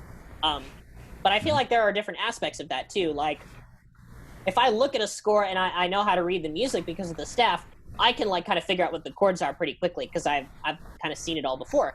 Now, if that's done in another equal temperament, if the shapes and the letters kind of resemble the things from 12 EDO, it still works enough for me, Like, I feel pretty comfortable with 15 EDO, 17, 19, maybe 21 and 22. The EDOs that don't handle triads well, I think, are just inherently a lot harder, especially 23. Mm-hmm. Yeah, I know with Sagittals' approach, I think 23 is to go to 46 and use that fifth, but I have not I've not tried to. Yeah, I have not tried to scale your. Well, wait, No, it was a composition written for you, right? The 23. Project. Oh yeah, the Promethean Elegies. Mm-hmm. Mm-hmm. Yeah, written by Ben Furman, who is on the show, and then I saw him and Sevish were talking on Twitter about something, which just warmed my heart. Sagittal is a fun thing. Let's hear it for Sagittal. Woo! Let's insert a big applause. Claps quietly so that recorder doesn't clip. Right there, and then everybody stood up and just applauded. The thing with Sagittal is that someone has developed a way to speak it. Sages speak. I don't know, it reminds me of Tokipona, the language, but you have the word yato, J-A-T-O. The ya refers to one type of... No, I don't have it clear in my head. What language did you mention that it sounded like? I didn't recognize it. Tokipona is a conlang project that has about 125 words, and it enshrines simplicity. It only has 125 words. Mm-hmm. Wow. And there are, I believe, thousands of speakers or practicers of it. It's one of the more popular conlangs that I've seen, but Tokipona just means good word or good language, I believe. Fascinating. That kind of reminds me of alternate systems that people propose for things. You're certainly more interested in that, I think, than I am, but I have a heavy interest in it as well. It's kind of like the Dozenal system for counting. Like if you used 12 as our base, we'd be able to divide a lot more things because of how composite 12 is. Yeah, and I think the arbitrariness of divisions that we find in music, it's like, well, yeah, if we had chosen to divide the octave into 17 or 19, then all of the qualities of minor, major, and intervals and everything would be shifted considerably in what we teach. Like, even just thinking that the major third is a very dark sound, the 5-4 interval. We say that because it's this many cents flat of the 12 equal grid, whereas if 19 were where we were coming from and where we were raised, we would think of it maybe as sharp, because 19 EDO's third is smaller than 5-4. Absolutely. So that's an interesting direction there, and Herman Miller is, I guess, the microtonalist who's done more work with conlangs and written whole songs in languages of his own invention. That guy's amazing. But the connection goes like this. Well, Sagittal has Sages speak, and so how do you pronounce these titles, man? These emoticons. I think I'm wondering how like if you could say the title without using the words emoticon, what would it sound like? Because I just want that. I want that sound of just, is it like headphones, ear, soon, Blackheart, heart, like that, Yeah, it is. Unfortunately, I didn't think about that part. But that's. I'm glad you brought that up. When I say track titles, I just say the tuning, and then the string of emoticons is after. But maybe it would have been more interesting if they just had the emoticon string, because then you have to think of the title purely in terms of the emoticons. I mean, I think that's an interesting provocation to all of us who usually use words and language to express our emotions, but then these emoticons give us this more pictorial vocabulary, and when you put a string of them together, I mean, you're making anytime you're writing a text to somebody, you're making a little composition out of something besides words. And so the emotional content of track 1, you've got this clown, you've got these laughing, it's got a horror, but then we'll head over to track 11 just because I think that was the one we were bringing up. By the way that you get the liner notes for the album is you leave a review for it on Bandcamp, and then I will send it to you. You don't have to do anything else, and I don't expect any money for it, especially, because of what's been happening in the news lately. I might just post something that says, donate to Black Lives Matter if you're thinking about donating money to me. Yeah, and I guess you can also set Bandcamp to name your price, any price from $0 up, if you want to do that. I don't want to, force anyone into the situation where they have to trust me for some reason, just because people have a general distrust of each other. Yeah, but you can also do everything you can to foment situations of trust. And you're definitely doing it with your approach here, because you're trying to be as honest as possible with all of the frequencies that you're using. I mean, composers throughout the ages would do well to show their work this way. Says me. I mean, other people really get into the mystery, and they don't want to be bogged down with any of this stuff. Oh yeah. But let's talk about track 11 here, where you've got only two emoticons. Yes. And there's only one. There's only one Space Invader and a bunch of robots. Right. I should also mention briefly before we talk about that, although you should stay on that track, that a lot of the emoticons, I picked the emoticons sort of for two different reasons. The first reason is that I was thinking of these sort of emotions of what the emoticons portray and how that might be interpreted, how I see the track and how I see the emotions of that track. For instance, the rank 15 tuning track has two emoticons because the texture changes a lot but is really quite static, because each time it changes into something that's similar to itself. So that's why I only gave it two emoticons. And it's also highly generated, because it's robotic and things like that. And another reason that I associated some of them together was for visual effect. So, if you... Let's see, I think, track 10. Can you scroll to track 10 really quick? This one is the 71, 72. Yeah, the happy, 71, upside down, frown, big frown, no frown. Wow, yeah, that's very facey. Yeah, those are all picked for visual effect, because they all have almost the same features, but it's just a little bit different. And some of them I picked for color. So I think maybe it's the 0 EDO one. I don't remember which one it is, but there's one of them that has a bunch of colors of emoticons that have almost all of the colors of the rainbow. It has the purple devil and the green sick one and all that stuff. So I'm going for visual effect as I scroll down the tracks, in addition to color contrast or lack of color contrast. Can you tell us one more time about the way that the giant patterns of emojis that make up the track names, or at least make up the Bandcamp part, how do those correlate with what we're hearing? They do not. They are patterns based on some of my favorite numerical sequences. So, and for some of them, I really just copied and pasted sections of it that I liked over and over. So that was true for track 10. You can see that the emoticon pattern there is random. That means that I just did what I liked the entire time. And then when I got bored, I just copied big chunks again and changed them a little bit in some way, like deleting random chunks and stuff like that. So that's what random means in that sense. And then in some of the other ones, I am talking about the pattern, but the pattern is not consistent. It's just the driving force that I use to make the title. So like, you know, I think for track. I see. So it's a paired composition more than okay. Yeah, exactly.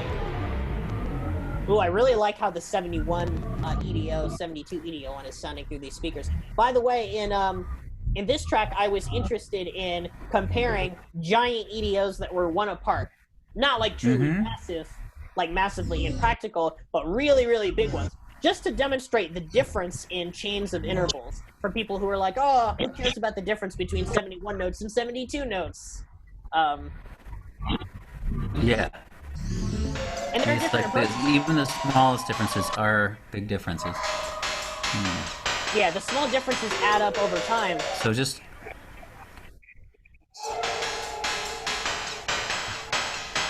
hanging out a little in track 11, I just wanted to gloss over this issue of tempering out a comma of 10,593.9 cents. Yes. Yes. So- Yes, that's absurd. Yes, isn't it great? I love it. It's Now, all, what makes a JI interval a comma? And like, 'cause could you temper out any JI interval and call it a comma, or what makes this one a comma? It's because Paul and I found it with the temperament finder, but Paul really did all the work because he knows how the temperament finder works. So we had some conversations to try and generate a temperament that was just so absurd that probably nobody would ever use it, except me, of course, in this thing. So the more absurd, the better. The 10,593.9 cent comma was completely a side effect. I believe how Paul found this was he typed in different warts of equal temperaments and crossbred them, but he just used like names of food. So I think this was like 85 beef plus 89 egg or something. He could probably tell me exactly what it is. Yeah. Doesn't say. So somewhat arbitrary in those terms, but then just put it in and it kind of Yeah, exactly. made something ridiculous. Yeah, because we were trying. Well, Paul and I were trying a lot of different methods to come up with complex temperaments, and I knew that it had to have a lot of different generators because that's sort of the measure of a complexity of a temperament, right? Like, you know, some people use rank 3 tunings and rank 4, but I think it'd be pretty rare to go like above 6 if you're not using JI. So I was like, okay, I'm going to use the highest one I can. Are 15 generator sizes very small numbers of cents, positive and negative? Yes, they're tiny. By the way, so this is how the track is Oh, and constructed. then Steve Martin. Yeah. Steve Martin helped find better generators, which I unfortunately did not use because I made the music already, but it doesn't matter that much because what I did was I stacked those tiny generators random numbers of times to come up with intervals. And then when my girlfriend is talking, when she's saying like 5, 7, 8, that is the number of the generator that is being multiplied to come up with the ostinato. So, like, if you see the list in order there of the generators, like from 1 to 15, when she's saying 4, it's using negative 3.01582 as a generator to generate the entire texture. And The it's fourth just generator a in the stack list. of that. I see. generator. Yeah, it's just a stack of it. It would be Wow. like in mean tone temperament. You know how mean tone temperament is a rank 2 tuning? It would be like you just took, like, rank 1 is obviously whatever the perfect fifth is, and then rank 2 is just the octave. So it would be like writing a piece in mean tone temperament where whenever you say 1, it just creates a stack of fifths as a chord, and you randomly arpeggiate notes from that chord. And then whenever you say 2, it would switch to doing that with the octave. Mm-hmm. That's what this is like, but with those 15 generators multiplied by 100 to 300 times their size. Yeah. And so many would call this an exercise in absurdity, and they wouldn't be wrong. Yes. But it just happens that you like these sounds also. Yeah, they're so cool. I got a bunch of different samples in Maximus P, and I think most of it is in unison, really. Yeah, there's no chords at all. It's just notes that come from those samples. But the samples are so odd that it sounds like it might actually have some harmony. So you get a sense of Maximus P. I mean, you program in an ostinato generator, and you give it a number, and then how much randomicity or how much, items of musical interest on this level are you able to get out of how much programming? Like, because that's part of your prolificness, is that you're able to rely on those kinds of tools. Yeah, it's well, that's one of the reasons why I wanted the tracks to be short, because like the tracks that have better ideas are just longer because you can get more out of them. But this track is formulaic in a sense, so that's why it had to be short. In fact, if you could stop sharing your screen for a sec, we won't be hearing 3 to 5 to 8 track 12, sadly. But I can show you exactly what I was doing in Maximus P if you're interested. Okay, let's see if my computer behaves. Ooh, looks like clicking on Reaper gives me a beach ball, but I can close it after just like 2 seconds. That's okay. Why won't you behave?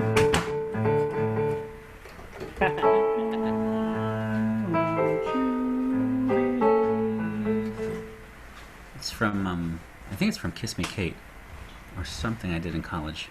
That sounds right. Okay, here we go. Dun, Do dun, you dun, see it? dun, dun, dun. Yes! All right. So, here's Feast what's your happening. eyes. Yeah, feast your eyes. Okay, so the timer is already going here. And then what's happening is, let's see. Oh, how's this generated? Oh, okay.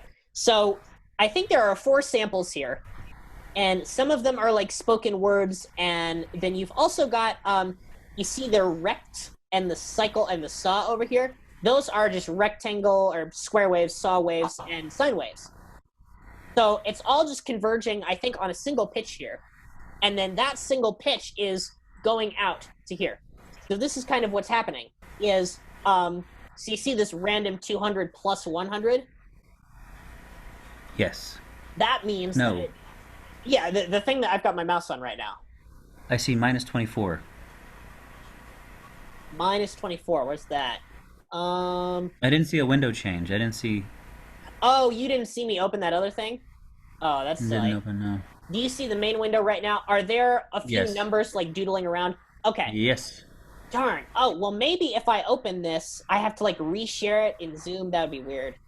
But actually, I can just explain this this outer part because it'll make enough sense. So you can see that I've programmed a toggle to start so that if I wanted to record it, this would just start recording the audio and it would start going. And then what this button does is it changes the rank. So if I open that thing under the hood, there is a specific sequence where the rank 15 tuning cycles twice through all its generators. And I had a predetermined random order for that.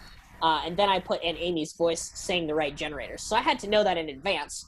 And then, of course, when I click this, oh, no, it's number chord we are on. Sorry. It's not actually the rank. I know, it feels like a little, like a palette if you're, if you're in an image program and you got some spray paint and it's like, I'm going to put some of that there. Yeah, exactly. It's like a palette. It's like a big timbrel thing that you're drawing and taking away from. Although, not as much taking away, maybe a little bit. There also are some random volume changes so that the distribution of all of these samples is not the same every time. In fact, I think some of them will go down in volume entirely. So like maybe you would randomly have samples 1 and 2, or randomly have 3 and 1 and 4, or randomly have 2 and 4, as long as there's not none of them, I think. So that's also under the hood. So let's see what happens when we press this button.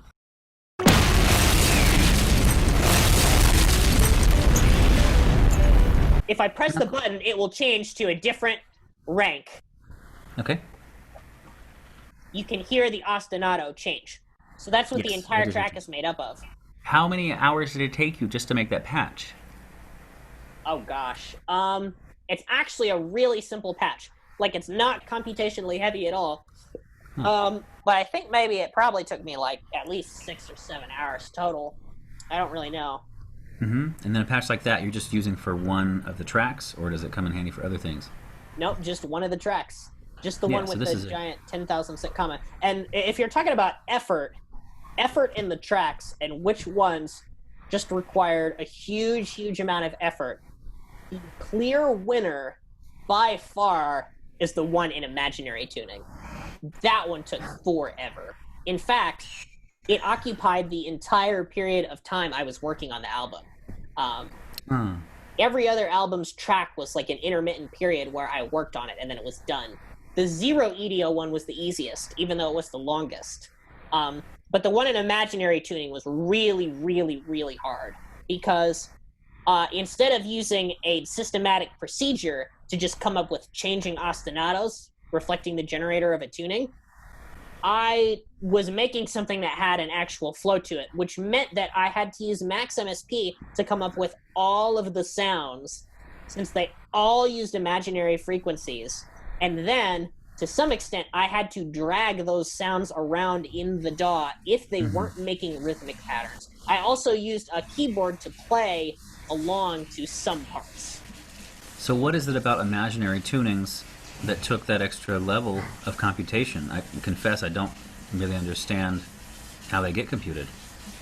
Yeah, well, I can't recite it off the top of my head either, but basically what happens is if you consider frequencies to behave like they do in electrical theory, if we take that assumption, or if we assume right, so it's like one. I'm just shooting off the hip here, but I think it might have to do with electromagnetism. Like the electricity is traveling through the wire, but then at a right angle to that wave, you're getting a magnetic field, and so. Yeah, it's something like that. That's what complex numbers help with. They help with a situation where, like, you have real numbers in one dimension, and then complex numbers are in a new dimension. So if you want to think of a graph of complex numbers, you can think of the real number line as the x-axis, and on the y-axis, you can think of various real numbers multiplied by the square root of -1. And in engineering, the square root of -1 is called j, and in some other mathematical circles, it is called I. And I chose to name it as a negative square root because it avoids the issue of being I or J and having some people not know what it would be. Like I and J are more esoteric subjects than the square root of a negative number. Maybe somebody who sees that will be like, oh, square root of -700,000 something. Well, let me try and work that out. And then they'll just be like, wait a second, this can't be done. And then maybe they'll look up complex numbers. That's my hope. But what I guess I'm wondering about is, why would an imaginary number tuning not just be able to, tune it up with a regular software synthesizer and use it in the normal way? Well, what's funny is you actually could do that with the real frequencies if you wanted, because what happens when you start doing arithmetic with complex numbers is you treat a complex number as having two parts that are on that plane that we just talked about. So the x-axis, if it has real numbers, and the y-axis has the square root of -1 multiplied by a number, then you really can call that y-axis the set of imaginary numbers. So then you can express any point on that plane as a real number plus some imaginary number. So then that's what your frequencies end up being. But how is a complex number different from the corresponding real number that just doesn't include the imaginary part? Oh, well, that's where the imaginary frequency comes in. The imaginary frequency represents an exponential rate of growth or decay. It has to do with being able to multiply sinusoids together. So if you have a sinusoid that is a real frequency, that's obviously something physical that's in space.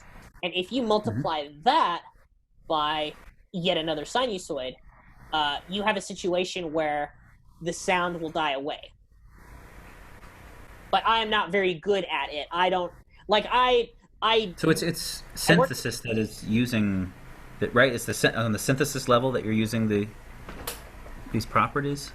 Well, what I'm doing is I have real frequencies, and then what I did is in Max MSP, I mathematically calculated the decay or growth that would result from the imaginary frequency and applied it to that real frequency.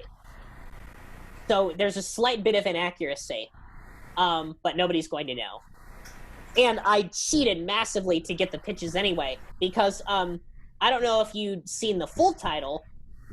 It might be in the liner notes, but like the main title is like what is it? It's negative the square root of negative 703,921 equal divisions of e to the tau starting at 2000 hertz, where the imaginary component of the frequency is lowered by 9 octaves. The initial amplitude of the real part of each frequency starts at 0.1 in a range from 0 to 1, and time is 1x or 0.01x. So basically, I just had to cheat a bunch to get the imaginary frequency to behave, because in the most extreme example of a real frequency that I had in this tuning, the exponential rate of growth or decay is a very, very short amount of time. It's something like, it's shorter than the Haas effect, I think. It's like 20 milliseconds? I don't remember. Like, it's hearable, just a little bit, but as a chirp. And that's basically almost the only one that was hearable as a chirp. Wow, it's almost like trying to produce super heavy elements. Like yes. up to 120, and just trying to track those tiny little decay moments. Exactly, yeah. It definitely seems like you're messing with something that doesn't want to be messed with. And you're really pushing the, I guess you're pushing the limits of human hearing to some degree. I mean, you're creating sound waves that aren't just tuned differently, but and not just differently timbred, but there's something Zen in their very, I don't know, creation, synthesis. Something. Yeah, the compositional challenges of having a tuning where amplitude is also specified with each note that you play makes things very challenging, and it completely makes you rethink everything. Because the pitches kind of flip over an axis of symmetry, and so what happens is each real frequency can either have a rate of exponential growth or decay that is the same. And you can see more details about that in my liner notes.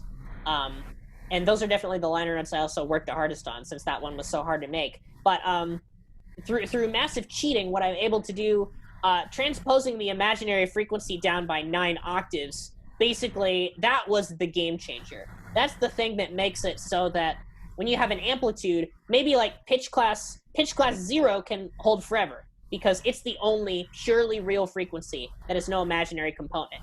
It's like, it's 2000 hertz plus 0 times I. So just 2000 hertz. And then like the next one is like 1999.999 something plus like 1999.998 something hertz. And so what that does is, instead of just being held, it sounds kind of like this.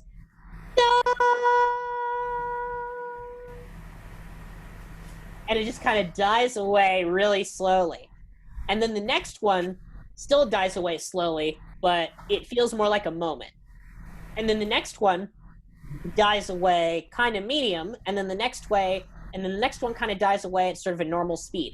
And then most of them start dying away at a really normal speed until you sort of get to the bottom of where the real frequencies are, because there's a way that you could plot this out with a graph that would make it really animated and nice, but basically there are 4 quadrants on the plane of complex numbers that the frequencies inhabit.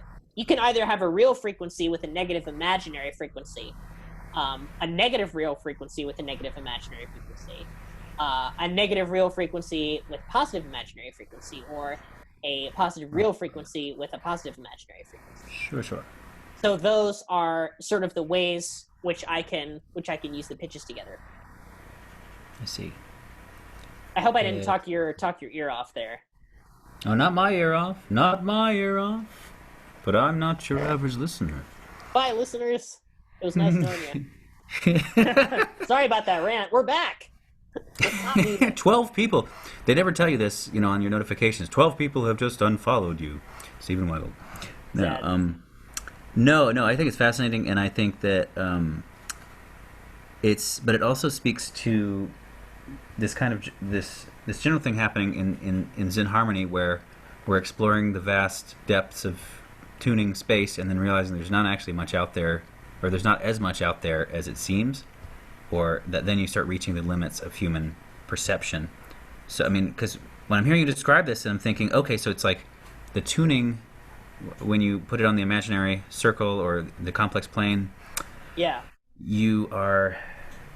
it bends it back into amplitude, and you're creating Zen envelopes of these Yes. sounds. And there's been tons of work with that in acousmatic music, but maybe not with this language, or maybe with this language. I don't know. I haven't explored it.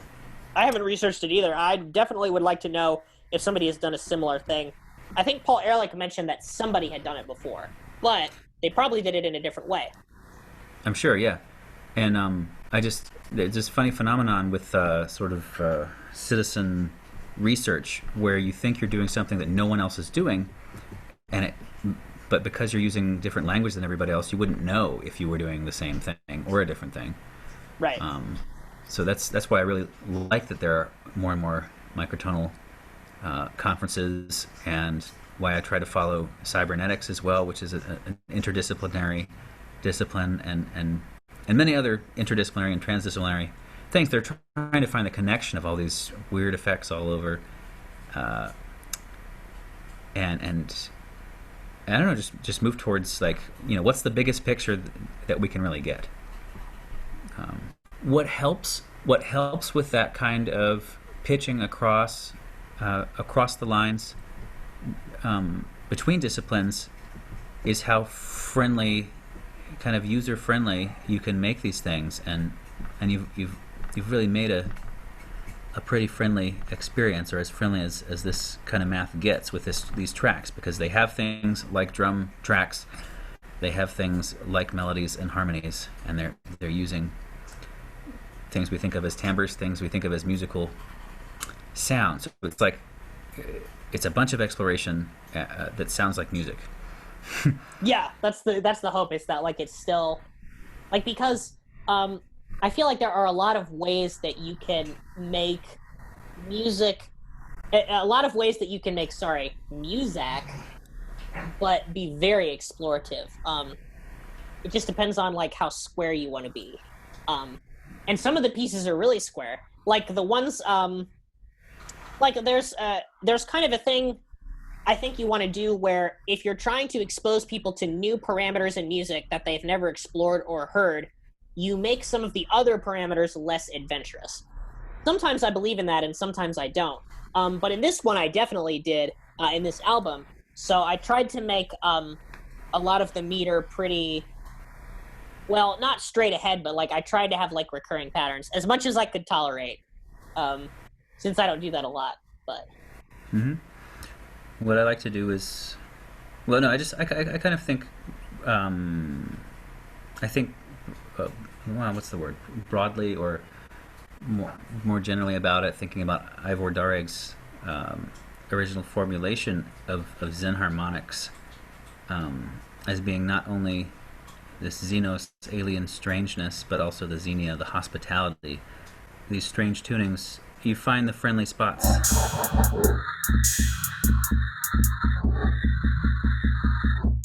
Some of the tracks have, like, 50 different modes in one track. Like, there are so many options that I have no choice compositionally but to resort to extremely basic ideas. And I think there's, like, a little bit of, like, childlike joy in that, when the idea is really, really basic, but you're hearing something insane. So that's very true in, like, the Zero EDO track and the all equal divisions of the tritave from 5 to 50 track. Because, like, if you're using all equal divisions of the tritave from 5 to 50, and the track is, like, a normal length, you pretty much only get like one chance to use each tuning, right? It's like a fleeting, maybe like a fleeting chord or fleeting moment or fleeting melody, unless you're just using a lot of things at once. So I was thinking of tunings in that track as chords, more like chords. Yes. It's like if you have a big abstract chord in 12 EDO that spans like a lot of octaves because the generating interval is really big. Those first chords that you hear in that track, which I think is track, which track is it? I should know this. Oh, it's track 8. Those very first chords that you hear are all just stacks of intervals from different equal divisions of the tritave from 5 to 12.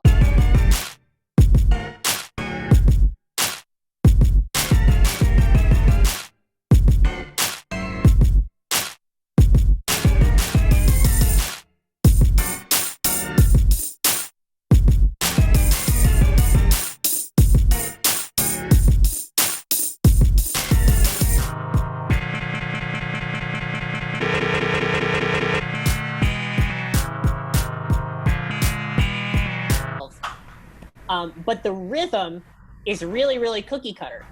So the hope is that it grooves, right? Like it grooves, but these weird spectral objects are like morphing and detuning throughout time as they go. And that's one of the only things I've made that sounds Xen after hearing it like 80 times. Oh, wow. Like it's got good shelf life. Yeah, it's just so, like there's just so much in each chord. And it's just so different from what we've heard. Xen Harmonics does that really well.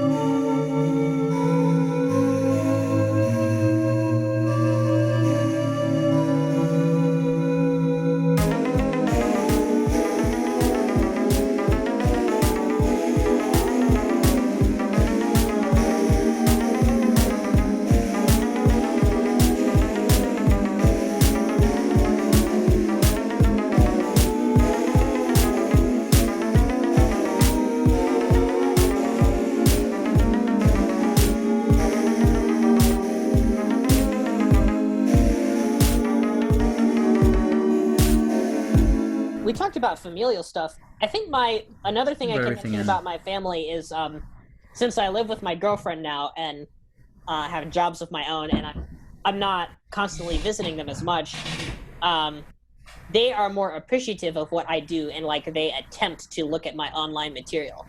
Because before it was like I could be like taking it for granted. Right, because before it was like I just released this collab with Drake and they would just be like, oh, whatever. How do you even use YouTube? But now it's like they're actually probably going to listen to my album. Yeah, that's neat. Or they'll at least try. Like, if they don't like it, that's fine. Like, I just want them to try. And it's honestly not their fault that they haven't been trying for so long either. It's like, it's a situation where, like, I didn't know what I wanted to present and how I wanted to present myself. And it's taken me a really long time to figure that out. I've been figuring it out kind of since 2015. So I think things have evolved to this place where it's like, hey, check out the new content. And I'm like wanting people to do that.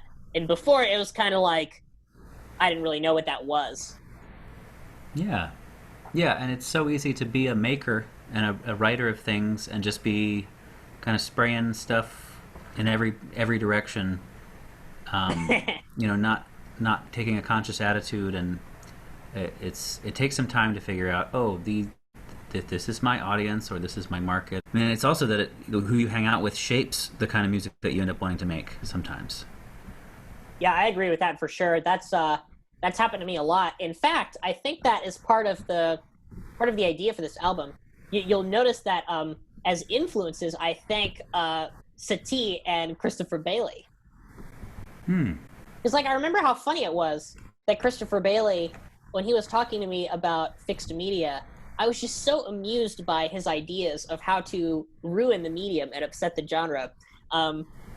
Like, he had this idea to write a piece for fixed media that was, for piano, and then, like, during, like, one section in the middle of it, You have like a 20-second part where like the piano devolves into weird acousmatic sound and then just goes back to being a piano solo. That was the conversation that I think inspired this album, because there are so many things in music that we think about as binary that are not. Like, oh, they either used this or they didn't. But really it's more like, since it happens in time, you can use something locally and then have completely different behavior in the rest of the piece. And I also liked that his keen observation there was taking a 21st century phenomenon / tradition and deconstructing it instead of an old one again. I feel like we need to deconstruct the traditions of today. Like, I'm interested in that. So that's part of what this album is trying to do. Sounds postmodern to me. I hope so. But here's a very modernist question that I'm going to pose to you. What people do you hope this album will piss off? Or what parts of yourself do you hope this album will, get under your skin and just, A good question. Well, I think the thing that pissed me off the most was making that track using an imaginary division of the octave. It was so cumbersome. I think it's worth it to have done it, though. I'm so glad that the album is done. There were really some times when I was making this album when I was like, God, I can't do this. I can't keep track of everything. And the worst times were when I was in the middle of a song and then I stopped working on it and came back. That completely ruined the workflow. Like in track 14, the all 7L3S strings track that has 12 different modes in it. I left that halfway through and came back and I was like, I don't know what any of this is.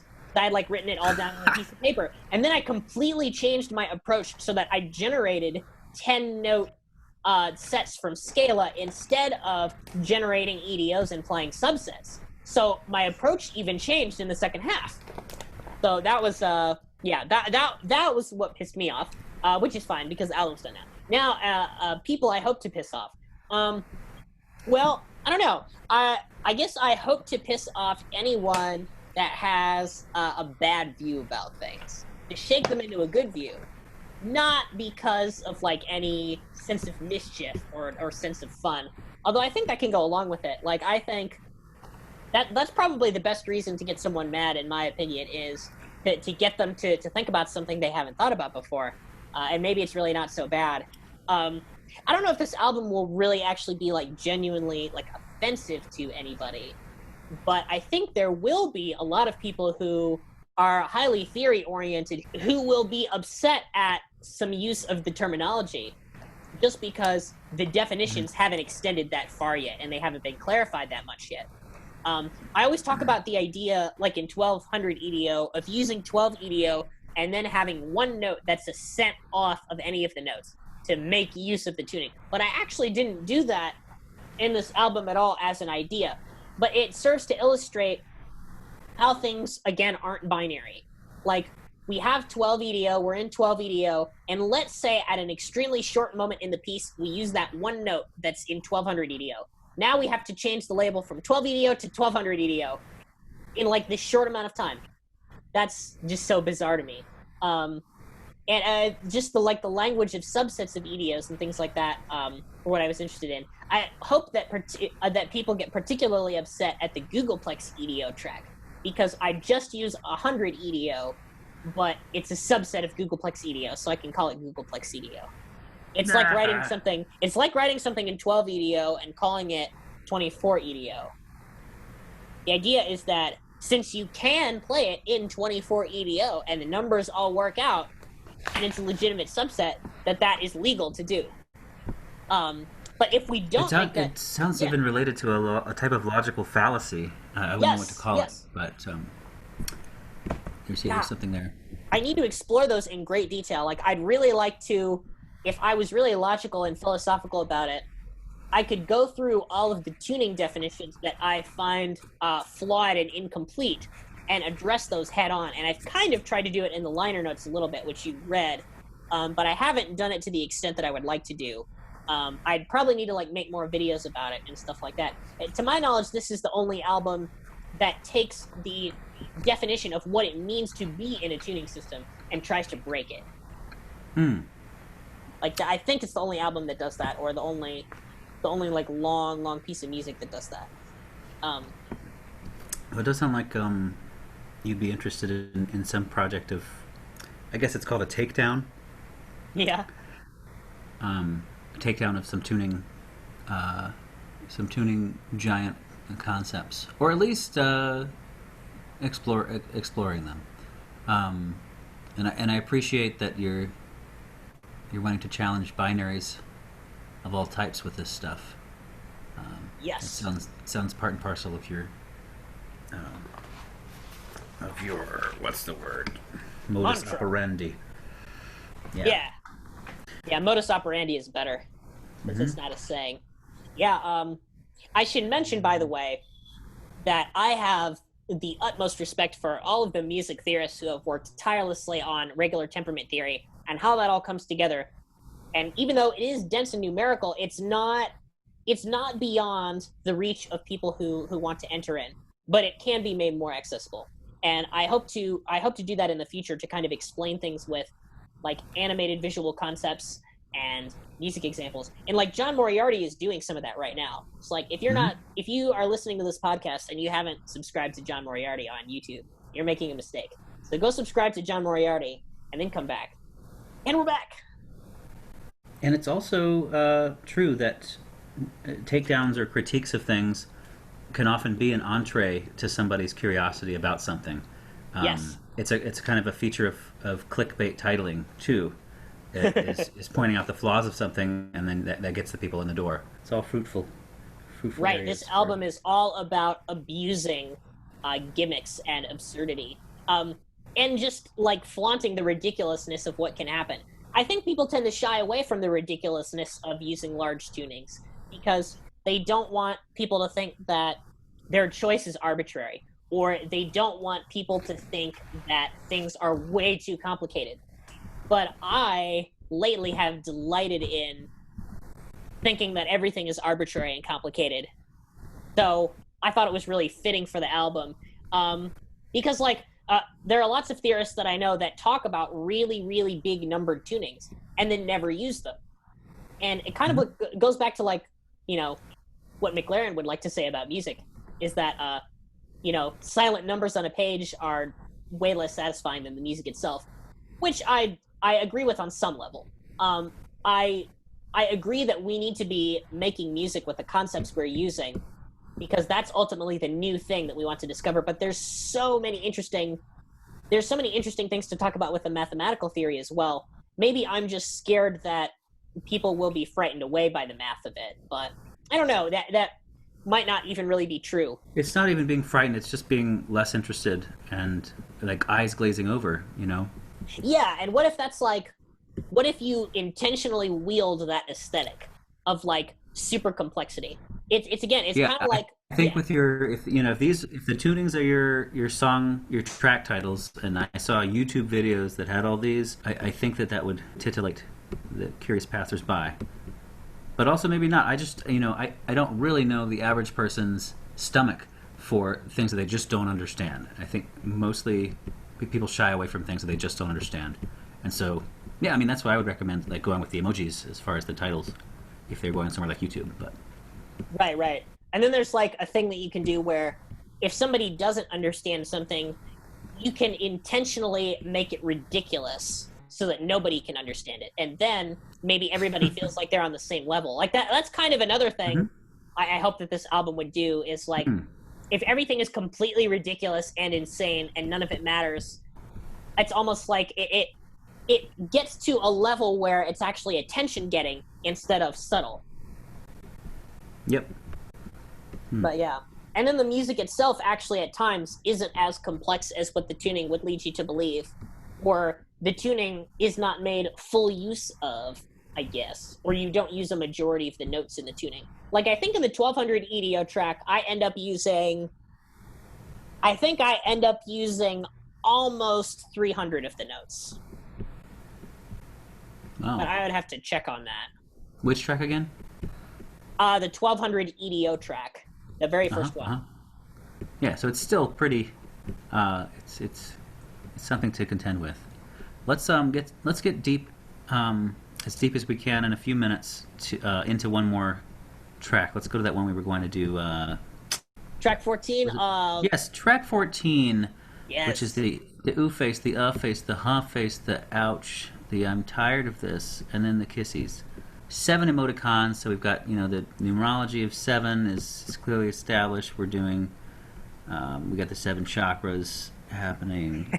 The 12 strings of 7L3S. So that you're talking about the 12 strings, like yes, the 12 strings of 7L3S. Like, yep.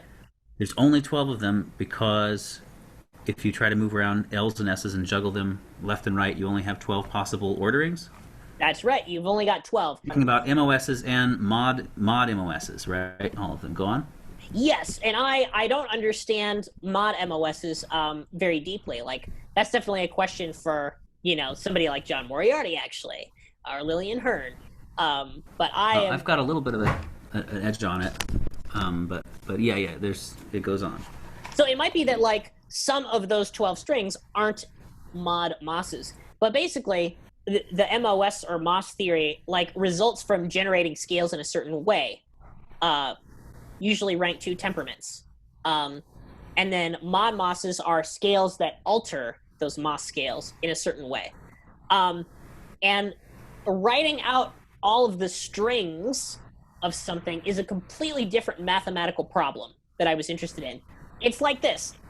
If you have 7 red balls and 3 blue balls, like, you could arrange them like 7 red balls and then 3 blue balls, right? Just right in order. Mm-hmm. That would be just one chunk and then another chunk. That's basically like the opposite of the MOS scale. And then in a situation where you want red balls and blue balls to be as far away apart from each other as you can sequentially, that would be the MOS scale. It's the opposite of that. So then the other ways you can arrange them are given by a permutation, and that's in my scalar class set theory papers, which you can find on my website. I think if you just Google Stephen Weigel scalar class set theory, you should be able to find the equation. It's very simple. It's a common permutation. Yeah, you did some. Yeah, it's a really big math getting you all the number of permutations. But does it give you an ordering of those permutations? Does it actually spell out for you what the different permutations are? Well, no, it doesn't, and that's why in my honors thesis at Ball State, me and a fellow computer science major, the computer science major, Michael Spivey, he came up with a program that would spit out all of those, because his program was accounting for a rotation of mode. So, like, if you've got 7 red balls and 3 blue balls, and we can drop the analogy at this point, since we're all adults, 7 L's and 3 S's in a row right there. Like, if you scoot those notes over one to the right, that last S that was on the end shoots to the beginning. So saying 7 L's and then 3 S's is the same as saying 1 S, 7 L's, and then 2 S's, because that next one is just a mode of the first one. So his program also thought out modes and made sure that they were not expressed redundantly. So modes are considered redundant. So there are only 12 strings of 7 large and 3 small. And with other scales... Wait. So it's eliminating the rotations? Like the 7 diatonic modes would be all called one ordering? That's right. That's exactly right. See, look, this is... Oh, my goodness. See, because... That's trouble to me because, the 7 diatonic modes, they are audibly different. When taken in where you have one fundamental and you're changing the mode, that's 7 different modes. Yeah. So when you're using the 12 strings, are you changing the rotation? Are you changing the mode? Well, what happens is I have picked one rotation for each of them, and they are listed in the liner notes. Oh, yes, I see it here. We've got, let's do the screen share here. Screen share. So this is, we're in neutral territory, right? 7L3S, or am I backwards on that? Yeah, you're right. It's a neutral scale. In fact, the track opens in just quarter tones again. For all the people that thought it was harmonic. But it actually it's a gateway tuning, guys. Yeah. But I'm actually really, really proud of the opening of this track, just because, like, what do you use for bass drums sounds?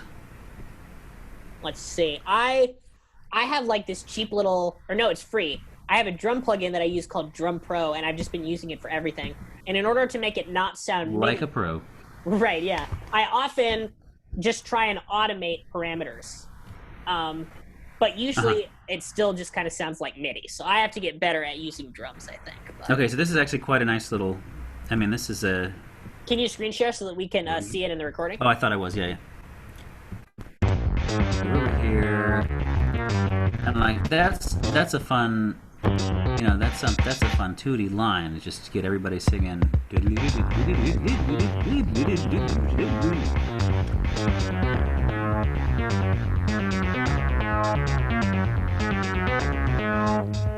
Sorry.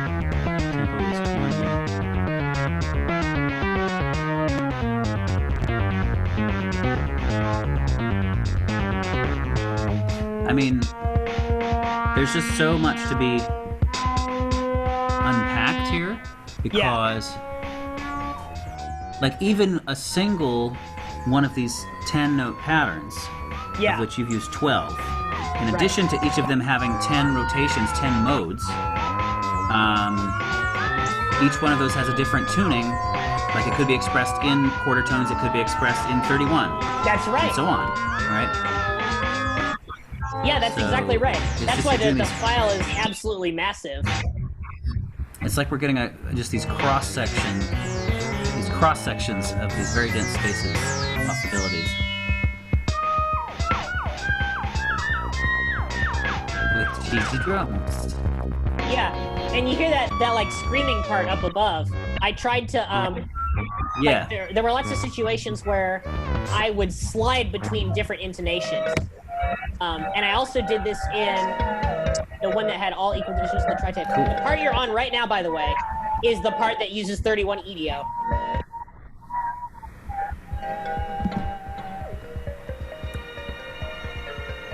And then you didn't go into MUDs yet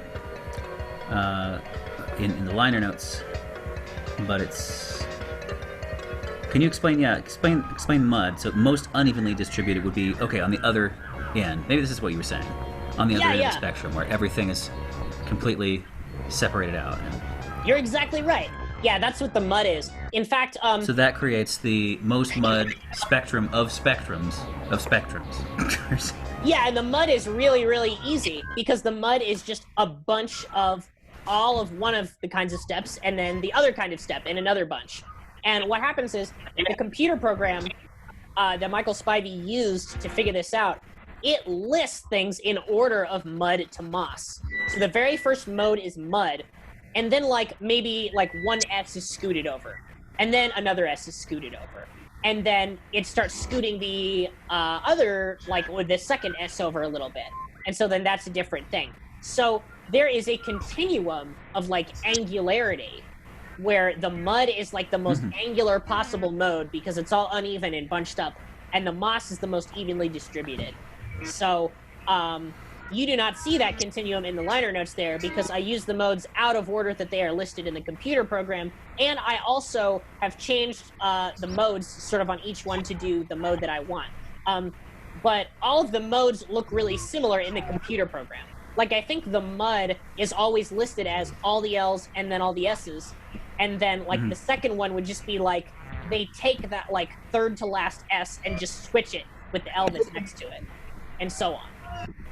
So we're hearing stuff in these scales. We've got rapidly changing intonation of individual scales, and then is the composition free? These lines that you're writing, do-dee-doo-dee-doo-dee-dee-dee-doo, that sounds right, this one is, and there's a couple of quotations of Christmas songs and hymns, am I right? No, not necessarily. No, this is totally, I know that my Redeemer lives, right there. Oh my god, that's so great that it... You don't even know you're doing it. I mean, I totally know that song since I've had to play it so many times, but the meter for that part is actually really weird. Now, there is another one there's another one in the end somewhere. There is a Christmas song at the, I think it's very end of one of these tracks, and if the listeners can find that moment, let us know, and we'll send you a free Utterbot or something. More like let it snow. That might have been it. Wow. And then this, there's just, there's too much fun here to be had on just one episode. So There really is. Can I explain a cool rhythm in the all 3L7S track really quick? yes, and then take me maybe there. Yes. And then maybe we can actually look at the Reaper session too. Well, that rhythm that goes ba, ba, ba, ba, ba, ba, ba, ba, ba, ba, ba. That is supposed to be like it's kind of like it's in 5.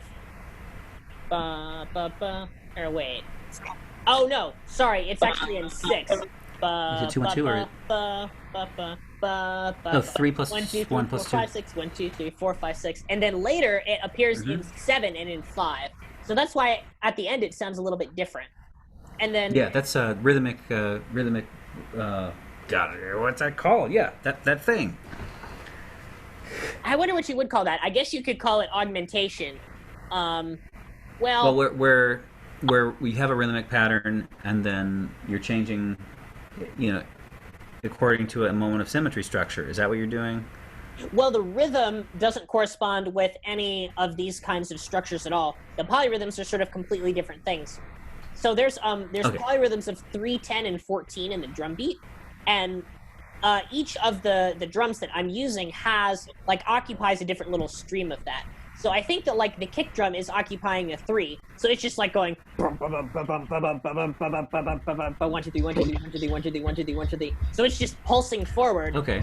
And this is consistent with a lot of the drums in the album and how they have this energy that's just constant, incessant pulsing, almost exhaustive in a way, which I thought was really fitting with postmodernism, And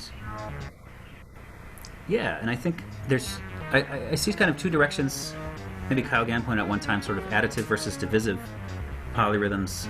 One is where you're in the grid, and so you're doing +3 +3 +3 versus +4 +4 +4. And the other one, I guess, is one more where things are coming together on the 1. And so you're experiencing a lot more of things being in sync and then being out of sync and then coming back in sync. With this texture here, I don't hear when the 3 to 10 to 14 are lining up. It doesn't. Right. It's not being used as a musical event here.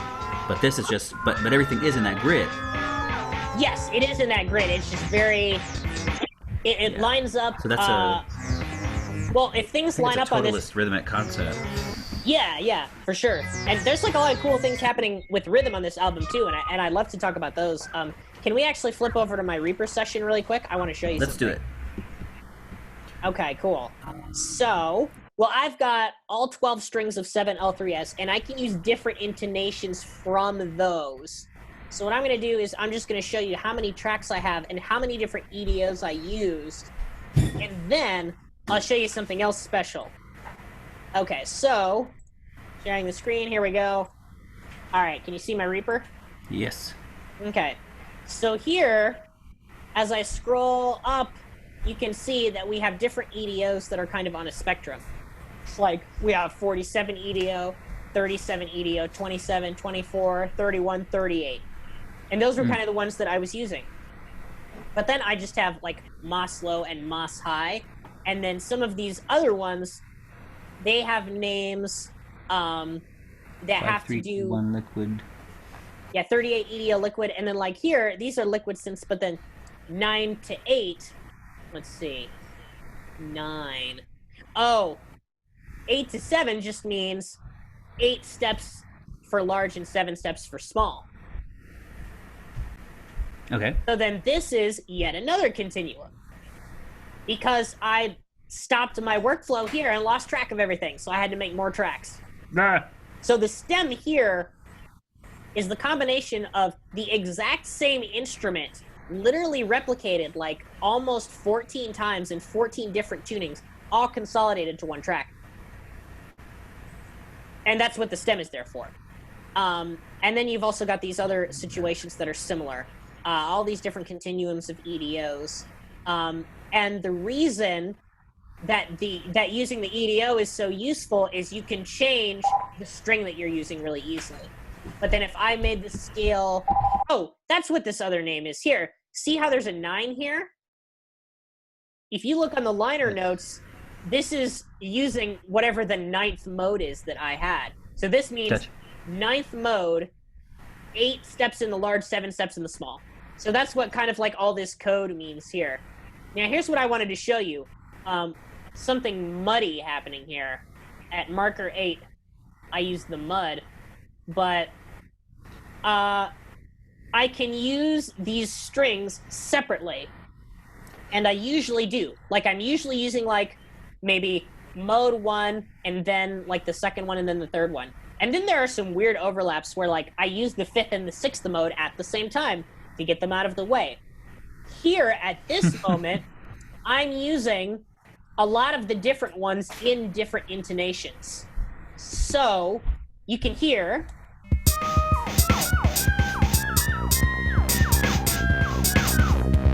like in the bass, you hear how it's just crunching and just going like, and it's just got all this distortion happening. That's because in the sweet leader synth here, look at all of these green tracks. You see them? Yes. Those are different notes that are all being played at the same time, and they're all very, very close together, and they're all in different intonations of different modes. So they just create a very dark, very dissonant, very distorted low cluster. So that was kind of a trademark characteristic of this track, and like this dark groove that I accidentally discovered that was so cool, that I thought was the most amazing thing ever, that just resulted from like clashing some random notes together. And I totally discovered it accidentally, and then I was like, okay, I have to have it. So that's what that is. So a lot of discoveries happen, but it's so great to have this kind of workstation and to be able to afford this many tracks. So many other times in history and even now around the world, we don't have the resources to really just spread out in that way. Reaper is such a great program for that. Yeah, it is. My computer did not like me working on this just because there were so many tracks. But I realized, like, this was actually a real problem, like, with the mixing. Because, sending it to my guy, it was like, okay, these tracks, there were, like, a bunch of different tracks and lots of them just had, like, one little tiny part that was in a certain tuning. And so, if you just export a track for every single thing in there, the entire length of the session is just how long the memory is for all of those tracks. So it just made the storage really massive. So that's why I had to do some consolidating. Because a lot of these like duplicate tracks just exist for workflow purposes.